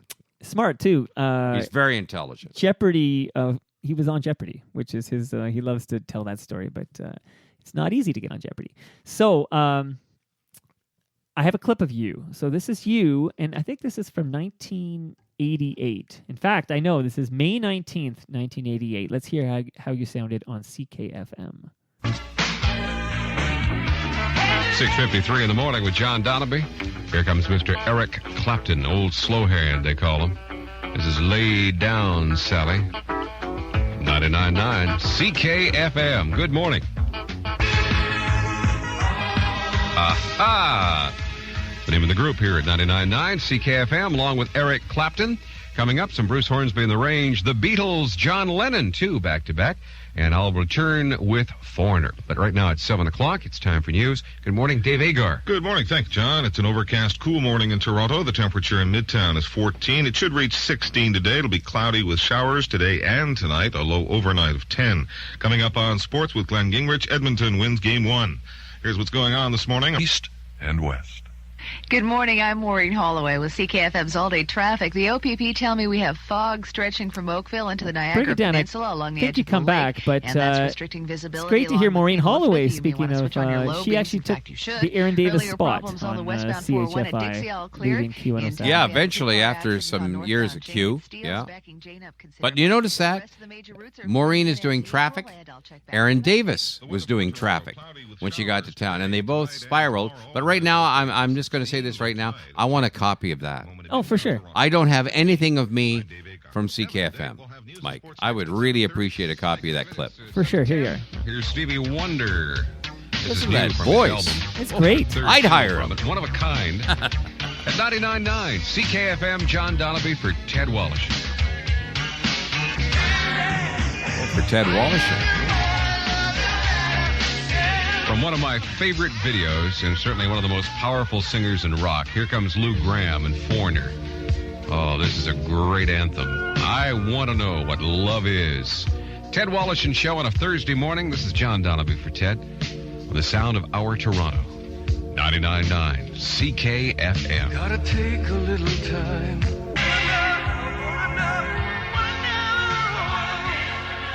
What a powerful video. That is Foreigner here at 99.9 CKFM Toronto.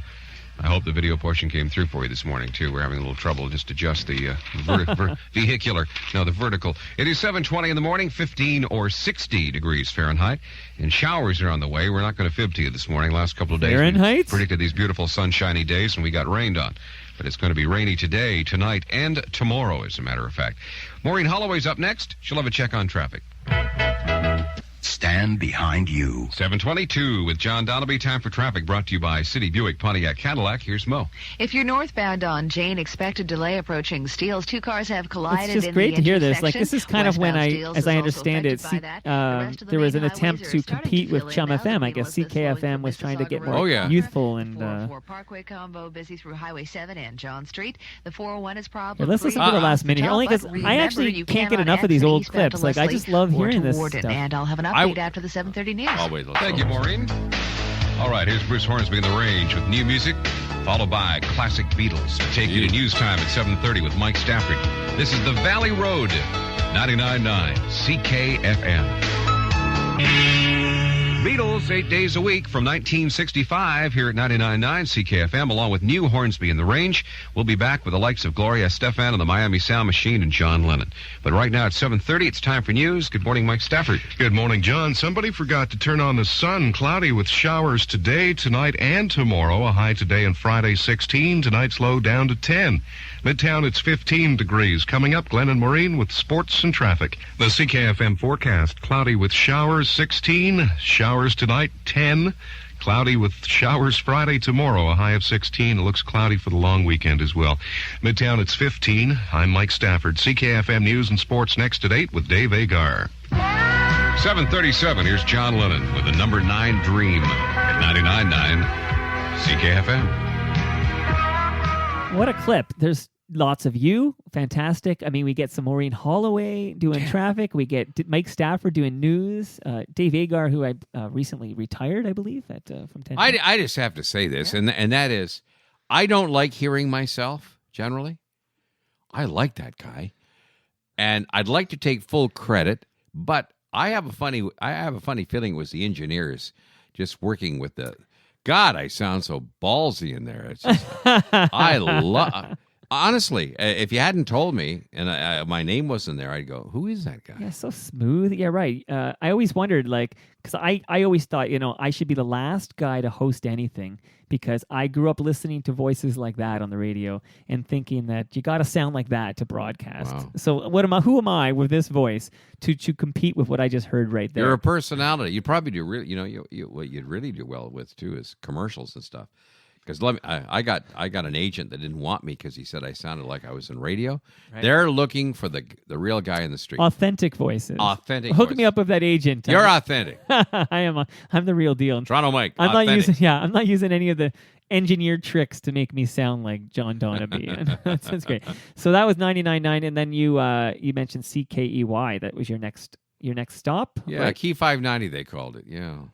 Right, because that's right. So. And, guys like me who love sports radio, we remember, of course, CJCL was 1430. Yep. And then shortly after so you're there in 89, you come to CKEY, which was 590. Yep. And then not too long after that, a year or two later, 1430 moves to 590. Well, no, there's a little thing in the middle. Okay. Key 590 was not doing well. We became Country 59. Right. And the only 2 people were retained. I was one of them. That lasted for 5 months, and then they said, John, it's not working out. So I was out of work. What am I going to do? I got a family. Guess what? I end up, thank God, my old friend Don Schaefer, he's running Q107. John, come on up here. And I did Psychedelic Sunday for a few months. I filled in for... You're the guy, because it's Andy, and then there's somebody else, and then there's Andy. Brother Jake did. I filled in for Brother Jake, and I did that for a while, and then I get this call from Kiss FM, which was New Country. Right. And that's my Doug Pringle Mugs impression. and Kisses, right? That was the Mugs and Kisses I time. stood out one day in the middle of Ajax, about 40 below zero, with these damn mugs and these Hershey Kisses. Oh, God. It was fun at first. And by the way, I've got to give full credit. Never did it before, never did it since. We were in the studio for over a month, Mike, doing mock shows down there on Ontario Street. Wow. And we'd come in every day, do a mock show. So by the time day 1 came to go on air, we sounded like we'd been there for a while. And in the first rating book, I think it was either number 3 or 4, blew the city away how high our ratings were. So full credits to the Rollinsons for that. And full credit to Garth Brooks, because as I recall, my mom was a big Kiss FM fan, and it was a lot of Garth going on. That was the big peak of Garth mania, I'd say. But yeah, very cool. I remember my mom getting a Kiss FM mugs, one of the mugs, and I think morning show host, he's currently at the Kiss 92.5, but Mocha Frapp is what he goes by with Roz and Mocha. I'm certain he came on the show and told a story that he, early in his career, he was responsible somehow for dispersing the Kiss FM mugs. Is what he might have been one of the kids. We hired a lot of young kids right. to come out and do this with us. You know, we'd have a couple of announcers, and then all these volunteers would come in. And he might have been one of the volunteers. Did you have any leeway, like when you played your country songs on Kiss FM, did you ever, like, were you able to slip in a rock song here and there? Like No. Not even the Eagles. The Eagles, no. maybe. No. Everything was on paper. And Kathy was my op up at Q for my return there, and I brought her with me.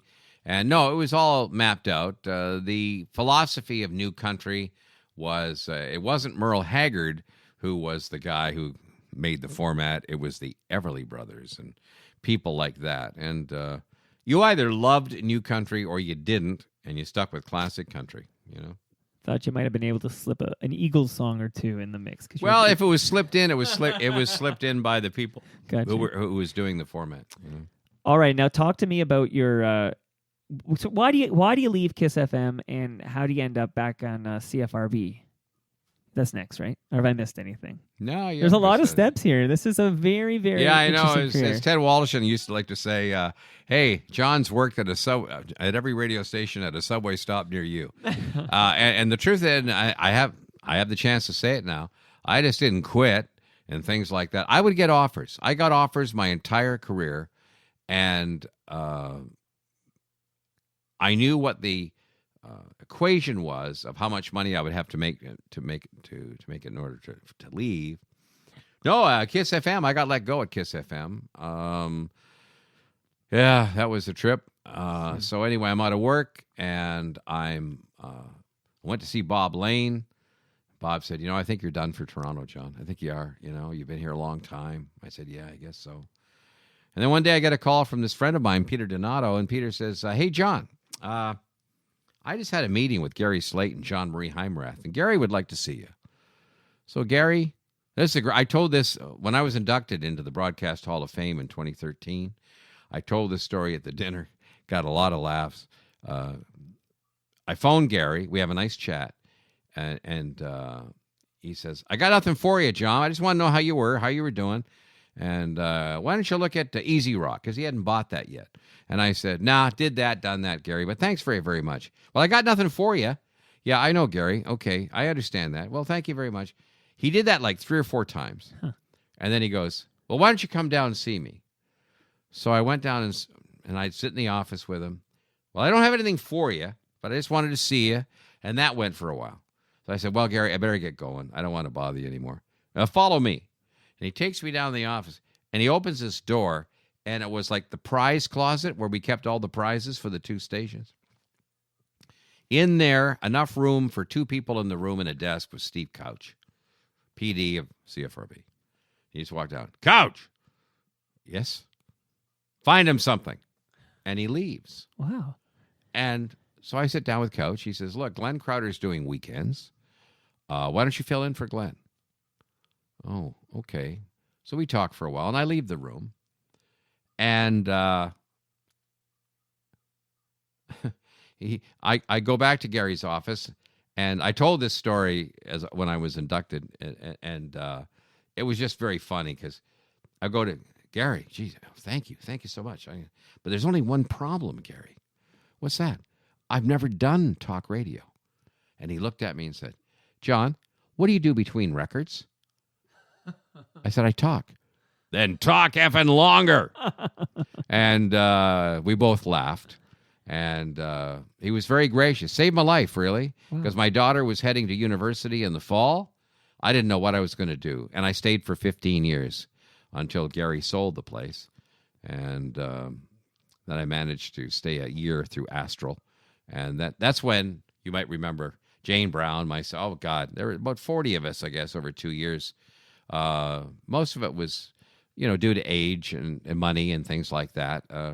But I got a really nice package, and they were very, very nice to me when I left. And so I couldn't gripe about it. And Mike Bendixson was a great guy to work for. And so that was that. And then 3 weeks later, I get a call from Jazz FM, and they asked me if I'd like to come down there. And I stayed a year at Jazz FM. And then I just kind of hung up my spurs for about 5 years, until CIUT came a-knocking and wanted to know if I'd like to come down there and do a 2-hour show a week of freeform radio like I did at Chum FM in the early days, which brings us to the present. Now, back to CFRB just for a moment. It's a talk station, but you were playing full songs, right? Like you could play. Yeah, mine was the only show that could do that. It was very unique, and to be honest, I couldn't really buy into it at the time, but I can now. My show is different than anyone on the radio station. I was playing music, I was doing these type of interviews, and so on and so forth. In other words, it stood out from all the other shows, and I think Mikey wanted to do something that was more in line. So I understood why things had to happen the way it did. But here it is, 2018, and I still get people who come up to me and say, "Oh, I just miss you from CFRB or News Talk 1010," which is really a nice compliment. But I had 15 great years there. I can't complain. They took care of me well in the end. And, it was just a trip because I'd never stayed anywhere that long, Mike. Right. Well, I was going to say, I think we can make the claim that you were the last person with a show on CFRB where you could play full songs. Like, I don't think that... probably. You're probably the last person who could make that claim. So you can add that to your list of accomplishments. And I was just wondering, so when you're there at CFRB doing weekend mornings and then I would fill in for Ted Wallachin during the week. Right, AM Drive. Okay, very good. And you were also entertainment editor? Is that on your list of on your business card too, or no? No, I did an entertainment show on the weekend, but I wasn't the entertainment editor. Gotcha. There were a few of us that shared those responsibility. And by the way, because I think she's going to be on your show, when I was at CKFM for that 2-year period, that's where I met Danny Elwell. Danny was well, there. when you were talking about Rainer Schwartz, I was going to bring her up because I know that when Rainer Schwartz was at CFNY, he left a big impression on Danny Elwell. I love Danny. I love her. Well, Danny and I have been doing a dance. Speaking, okay, so this is she's in Italy right now. She's in Italy right now, I understand. Yeah, Europe for sure. She was in Italy, and then I think she's somewhere in Europe. You're absolutely right. She's got a great story. And she was coming on, and it got delayed because something went down with, and I don't have the specifics, but it sounds like a cluster F, if I could. I think that may be the technical term, but something went down at Jazz FM. So there was a purge, I would say, of on-air talent at Jazz FM. And I'm sure you're familiar with most of this, but Danny was like the first one because she was on the air there. In fact, I think she was in charge of, she had a big title there. She had a great title. I didn't even know she had that title. And then she was off the air, and it was very mysterious, her disappearance. And then since then, Garvia Bailey was the morning show, and she mysteriously disappeared. And I tried to get her to come on, but everyone's really hush-hush. And other people, too. I mean, James B, I always say that wrong. But James B with a B-E-E. Right, that's it. Others, too. Lots of the on-air people at Jazz FM were mysteriously purged over the last 6 months. So something went down there. You have any insight to what's going on at Jazz FM? No. But Danny Elwell, that's why she postponed her visit here, because if she's coming on, she's going to be honest, and she wasn't able to say something or wasn't ready to say anything. Well, the saddest part for me of the purge, if you will, that you're talking about, is I had a producer for 6 years at CFRB named Mark Wigmore. Yes. He became the entertainment editor, and he had just gotten the morning show about 3 weeks before he got let go. And now I understand there's no morning host. They just run music now. But no, I have no idea what's going on down there, and it's just a part of my past, and sure. I really don't know. But Danny is great. I mean, I hear her voice over on lots of stuff, actually, so she's very active. She's a sweetie. Danny is coming in, and I have this clip I'm going to play when she's on, because she did something not many people do, which is quit their job on the air. At CFNY? Yeah. Yeah. So I've got that clip locked and loaded, and I can't wait for her to come on. But can you think of anyone else who sort of resigned on air? Not resigned on air, but I do know people that did a topic kind of knowing that when the show was over, there wouldn't be a job there. So I knew a couple of people like that over the years. But they would always just get back on their horse, and Sure. they would continue to work. But most of us just either resigned or got fired. It took me, well, you figure I started in 1965, and I didn't get let go until 89. Which is amazing. I actually thought, I truly thought I was invincible. I really did. And when it happened the first time, I could have gone into therapy. I didn't even know who I was. I've read a lot of topics about this. I was John Donabie on the radio. And suddenly I have no microphone. And psychologically, it was really rough. It took me a while. But then I got canned 2 more times in life. And each time it gets a lot easier. And as the real old experts used to say to me, you got fired, John. Well, hey, you're not in radio unless you get fired. Come on. So true. And it's true. It's true. And everyone not named Roger Ashby has been fired at least once, right? I think he might have escaped. I think Roger's escaped it. Yeah. Yeah. I think he's been blessed being with Chum for so long. Very blessed. So tell me about your return to the airwaves on CIUT. So well, that's funny. Mixed bag, right? Yeah. Talk to me about that. I'm hosting a tribute to John Finley of John Lee and the Checkmates, a band from the 60s. And it's being held at that bar at Mount Pleasant in Eglinton. And I find out later there's a co-host. His name is Ken Stour. And Ken is the program director, general manager of CIUT. So anyway, I'm standing over in the corner. I just say to him, by the way, I really like your radio station. It's so diverse, blah, blah, blah. He said, well, I really like you. I said, well, thank you. That's very kind of you. I have never met anyone that knows my entire career. He knew I worked at CKLB. I said, what? He's a radio nut. And he followed my entire career. But the Chum FM first period, was his favorite part of my life. Free form, interview who I want, this, that, and everything. And he said, would you be interested in doing that 2 hours a week, Saturday afternoons, 2 to 4? And I went, no. And why? Well, I know what's going to happen. You'll have a computer in there, and you'll tell me what to play. No, you don't understand. I want you to play what you want, interview who you want, and I promise you I'll never interfere. Wow. And for 2.5 years, he never interfered. But my wife is retiring in November. I worked 15 years of weekends at RB, 2.5 years of weekends at CIUT, and we thought we'd take the summer together. And here we are in the summer, and we're getting ready to go away. And, nice. It's really, really nice. Now, if someone came a knocking and said, would you be interested in this? And I looked at it and I went, ooh. But to go back and sit behind a computer and have it all programmed for me, been there, done that. Got the T-shirt, Now, okay, so being able to play what you want, I think you're the last guy who can make that claim too.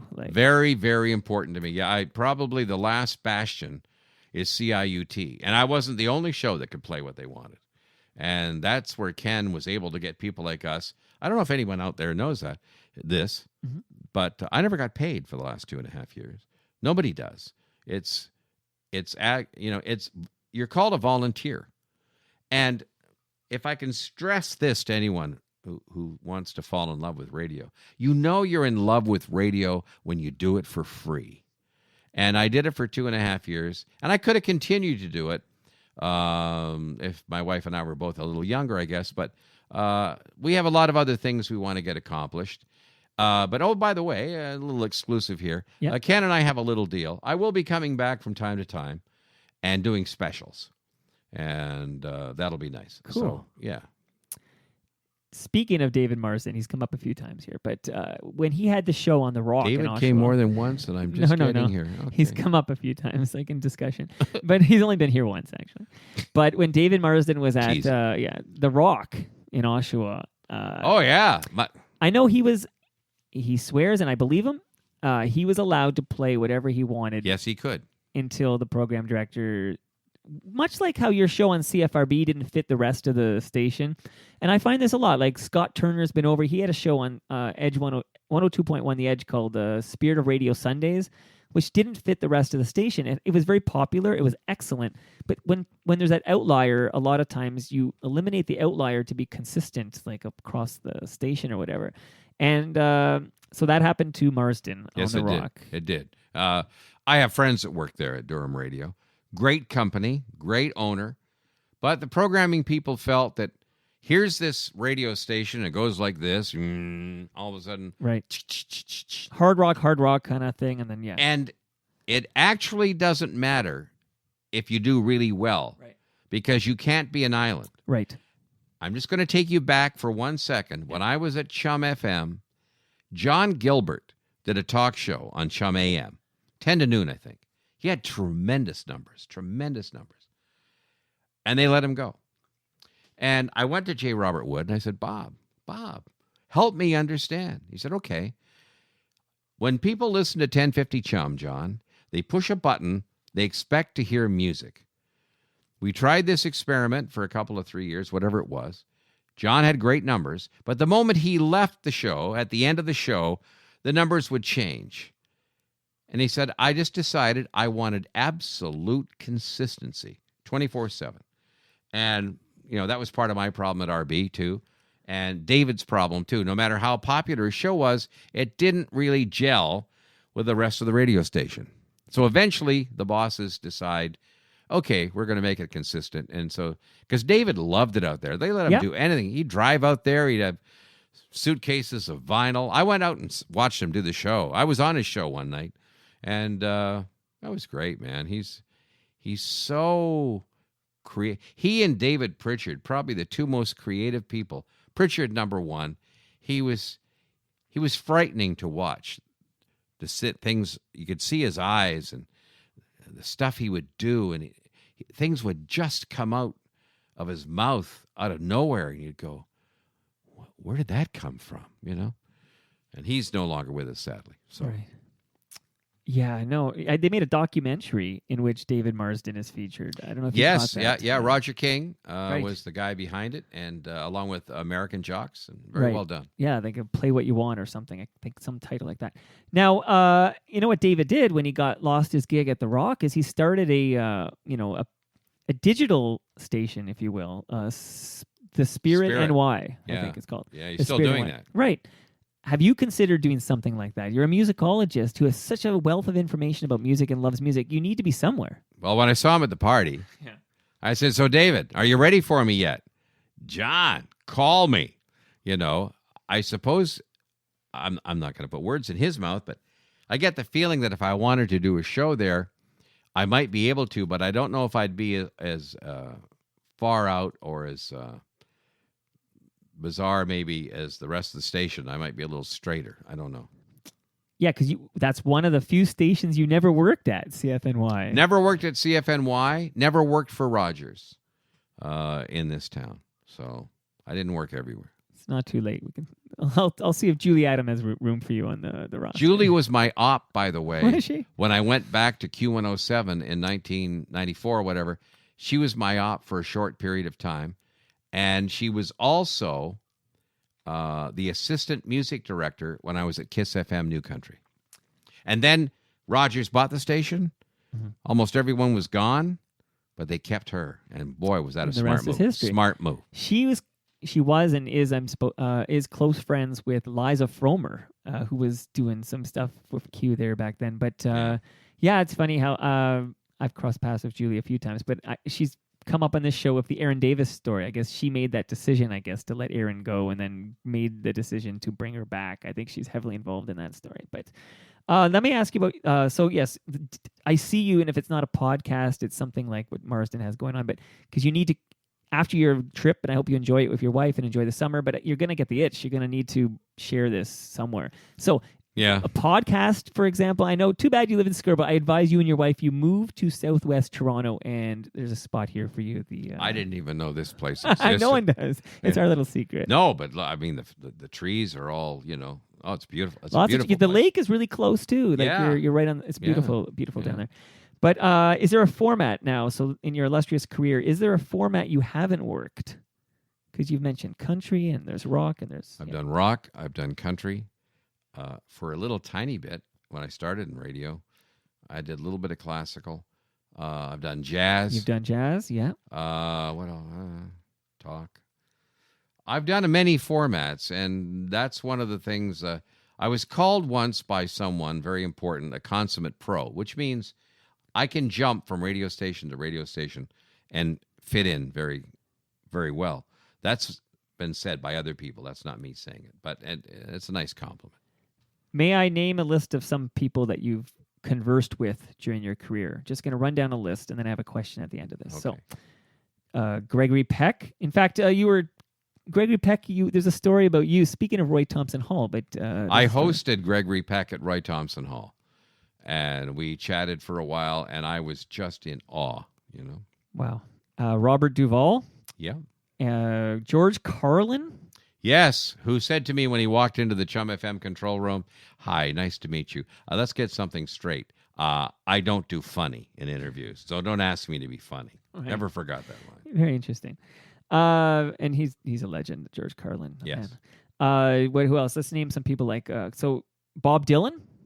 Bob Dylan is someone that I met on 2 occasions here at Maple Leaf Gardens on Tour 74 with the band, and then later at the Last Waltz, but I didn't interview him. Okay. We just talked. You just talked, okay. Duke Ellington? Yes, the great Duke Ellington, yeah. Wow. Yeah. Ella Fitzgerald? Oh, yeah, there's a story. Tell me. Ella Fitzgerald is sitting in her hotel room at the Windsor Arms. She's watching The Young and the Restless.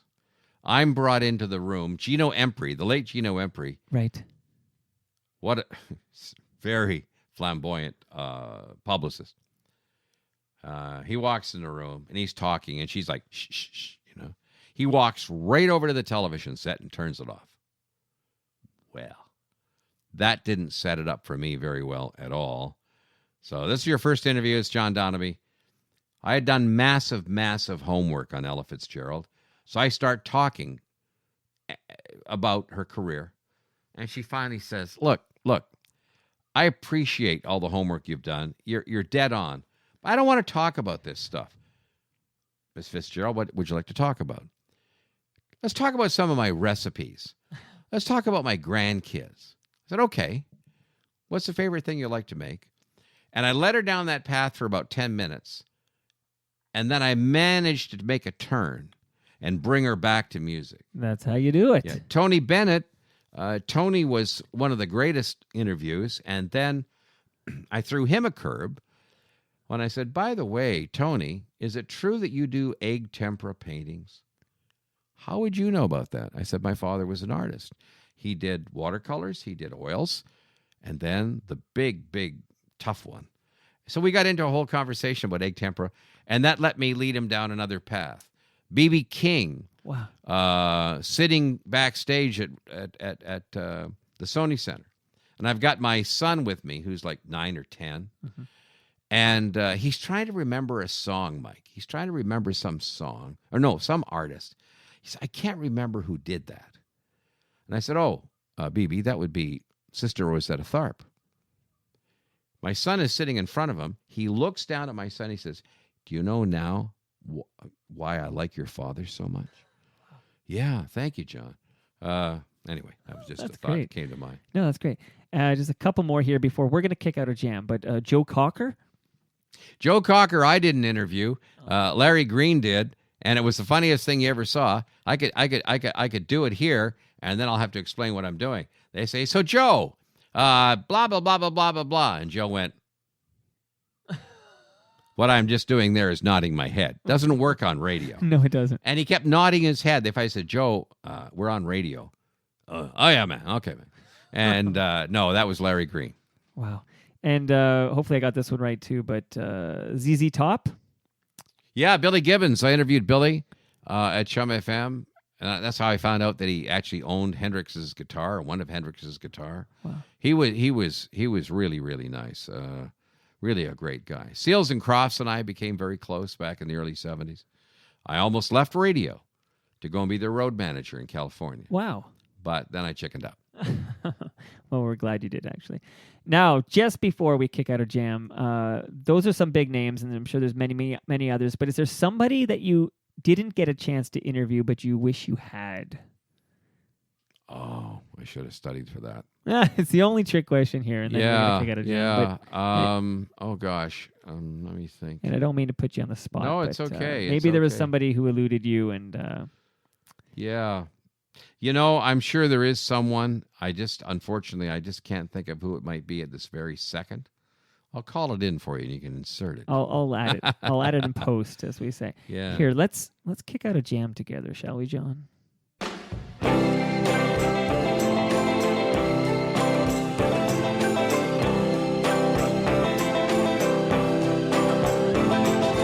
Once upon a time you dressed so fine, threw the bumps of dime in your prime. Then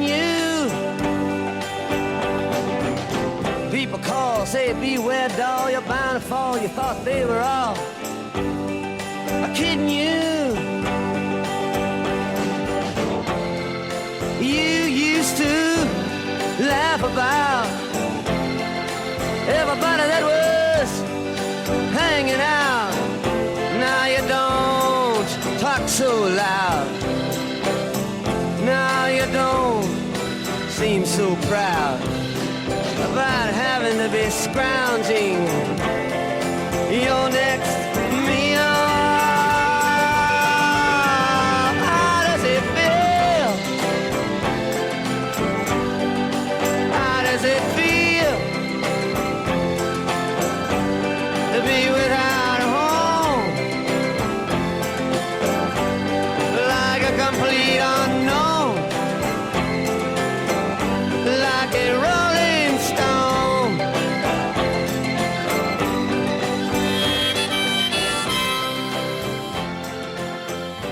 Bob Dylan, Like a Rolling Stone. I love that song.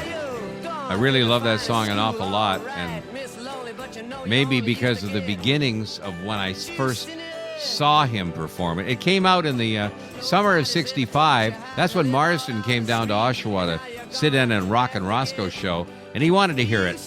So I opted while he played it. But anyway, November 1965, Last Waltz was great. But I'm in Oshawa working part-time, and I write a letter to Massey Hall, and I tell him, I work for CKLB in Oshawa, and I would really like to get 2 tickets for Bob Dylan and the Hawks at Massey Hall. Well, no, 3 tickets. They sent me 3 tickets front row center. Wow. And I'm sitting there, and I watch Dylan do his acoustic set, and then the Hawks come out, and they're doing their tunes, and suddenly, at one point, Bob looks back at Levon. This is one of Levon's last shows before he quit the Hawks. And he just hits that rim shot, and I just sat there. And Garth on the organ, Richard Manuel on piano. On this recording, of course, it's Al Cooper on organ, Paul Griffin on piano. And it was like almost 6 minutes long. When the 45 first came out, they had to put the first half on the one side, the other half on the other side. It was too long. I didn't know that. It was too long. Yeah, they didn't have enough grooves. But I hear that period of Dylan bring it all back home, Highway 61 revisited, and Blonde on Blonde. And it's just that whole organ. I just love that period of Bob's a lot. And I love that song. It's funny. Earlier we played The Wait by, which I consider The Wait to be one of the greatest songs in the sort of English language history of the last, 200 years. Like, that song is right up there on the Mount Rushmore. But Take a load off Fanny. Yes, and this one too. Oh yeah, absolutely. It's up there, at the pinnacle of rock music. There are a lot of, you sent me a little note asking me one of my favorites, and this was one. But I have about half a dozen others too that, I can take it so far away from this. And if you said, John, if you're on a desert island, and you could have one song to play over and over and over and over and over and over again, it would be Herman's Hermits doing I'm Into Something Good. I think it's 2 minutes and whatever seconds of the best hooks of a pop song I've ever heard. You want to know where I discovered that song? Where? The Naked Gun. Okay? Oh, okay, yeah. There's a great sequence with Leslie Nielsen and Priscilla Presley set to that song, and it's like, what is this? Yeah, that's when I was like back in I was 89. Well, I got to interview Peter Noon back in the day, and you talk about a nice guy, just incredible. Huey Lewis, probably the nicest guy I've ever talked to. They sent me to California to interview him there, and there's a reason I liked him so much that day. It was an incredible day going up into Marin County with him. So yesterday, for the first time ever, so this studio we're in right now, the Toronto Mike Studio, it's always been here, and at least in this house, and then people come to me. But yesterday I had a corporate gig. Okay, I was producing a podcast for a company, and they asked me if I could bring the studio to them because they couldn't afford to have these expensive bodies out in Southwest Toronto. Sure. So I said, I'm starting up my own business, TMDS. I said, of course. I packed it all up. I took it downtown, like bay in front. And I loaded it all up, and then I set it all up there in this board, looking over. I can see the dome, I can see the Lake Ontario, like CN Tower, of course. And I set it all up, and then I needed to put on the headphones I'm wearing right now, and I needed to test everything, make sure everything was good. I had this song loaded up because you were coming today, and I had it all set or whatever. And I was sitting there, and I'm looking out the window, and I'm going to test the setup. I'm like, I'm launching the new business, TMVS, and it's like I have all these thoughts, I'm getting all sentimental and this and that, and this song is playing in my headphones, and I had this like a out-of-body experience. Like this song just was like the perfect song to play at that moment. Everything sounded great. I felt some pride. It got me all up for it, so just thought I'd share that this song suddenly means something different to me than it ever meant and before. I can't believe that was 1965, and here we are in 2018, and I still get the same emotional bump from hearing that tune. What a great jam. Yeah. And John Donabie, this discussion, which I feel like this should be part one in a series because I feel like we're only scratching the surface here. But absolute pleasure. Like, I loved every second of that, and I'm so glad you made that trek from Scarborough to chat with me today. Yeah, I had my passport. I had to get it stamped twice. But in all seriousness, I've known about you for a long time. I wondered, what's wrong with me? I can't get on that show. But anyway, here I am, and it's really an honor to be with you. Thank you for your passion for radio. That's what I have to say. You do a great show, and you're well-researched. I love your system here, but it's, as I was explaining to the committee for the party, this guy's got to be there because he's younger than we are, but he's got a passion for that little Westinghouse box that I fell in love with when I was a kid. You know what Alan Cross said to me when I said hi to him at the Roy Thompson Hall party? He said, "How did you get in here?" And that brings us to the end of our 358th show. You can follow me on Twitter. I'm at Toronto Mike. And John, are you on Twitter? No, I'm not. Is there a website or anywhere you'd want to direct people if they wanted to? I can't right now, but I actually took myself off Facebook, too, about 2 months ago. It's a long story. I was trying to get rid of an old site. You can never get rid of an old site if you don't have the password. So I lost my everything, but I'm coming back, but I've got to put an initial in there because... Well, once you come back, I'll share with the world via Twitter where they can find you, and then... I'm gonna open up my Twitter account again. Okay, good. And then tweet at me, and I'll share it. And I can talk to Jake Tapper again at CNN. He got right back to me. I can't believe it. That's what I love about Twitter. I'm now chatting with people back in the day when you had to write a letter and they maybe would write you back or you get a form letter or whatever. Like, this is such a interesting time for having direct connection with the talent that we all... Well, thanks again, Mike, for having me. Absolute pleasure. And I should point out our friends at Great Lakes Brewery or at Great Lakes Beer. If you're listening to this right now, you've got a little time. It's at 6 p.m. tonight, July 19th. I've already gone through 4 cans.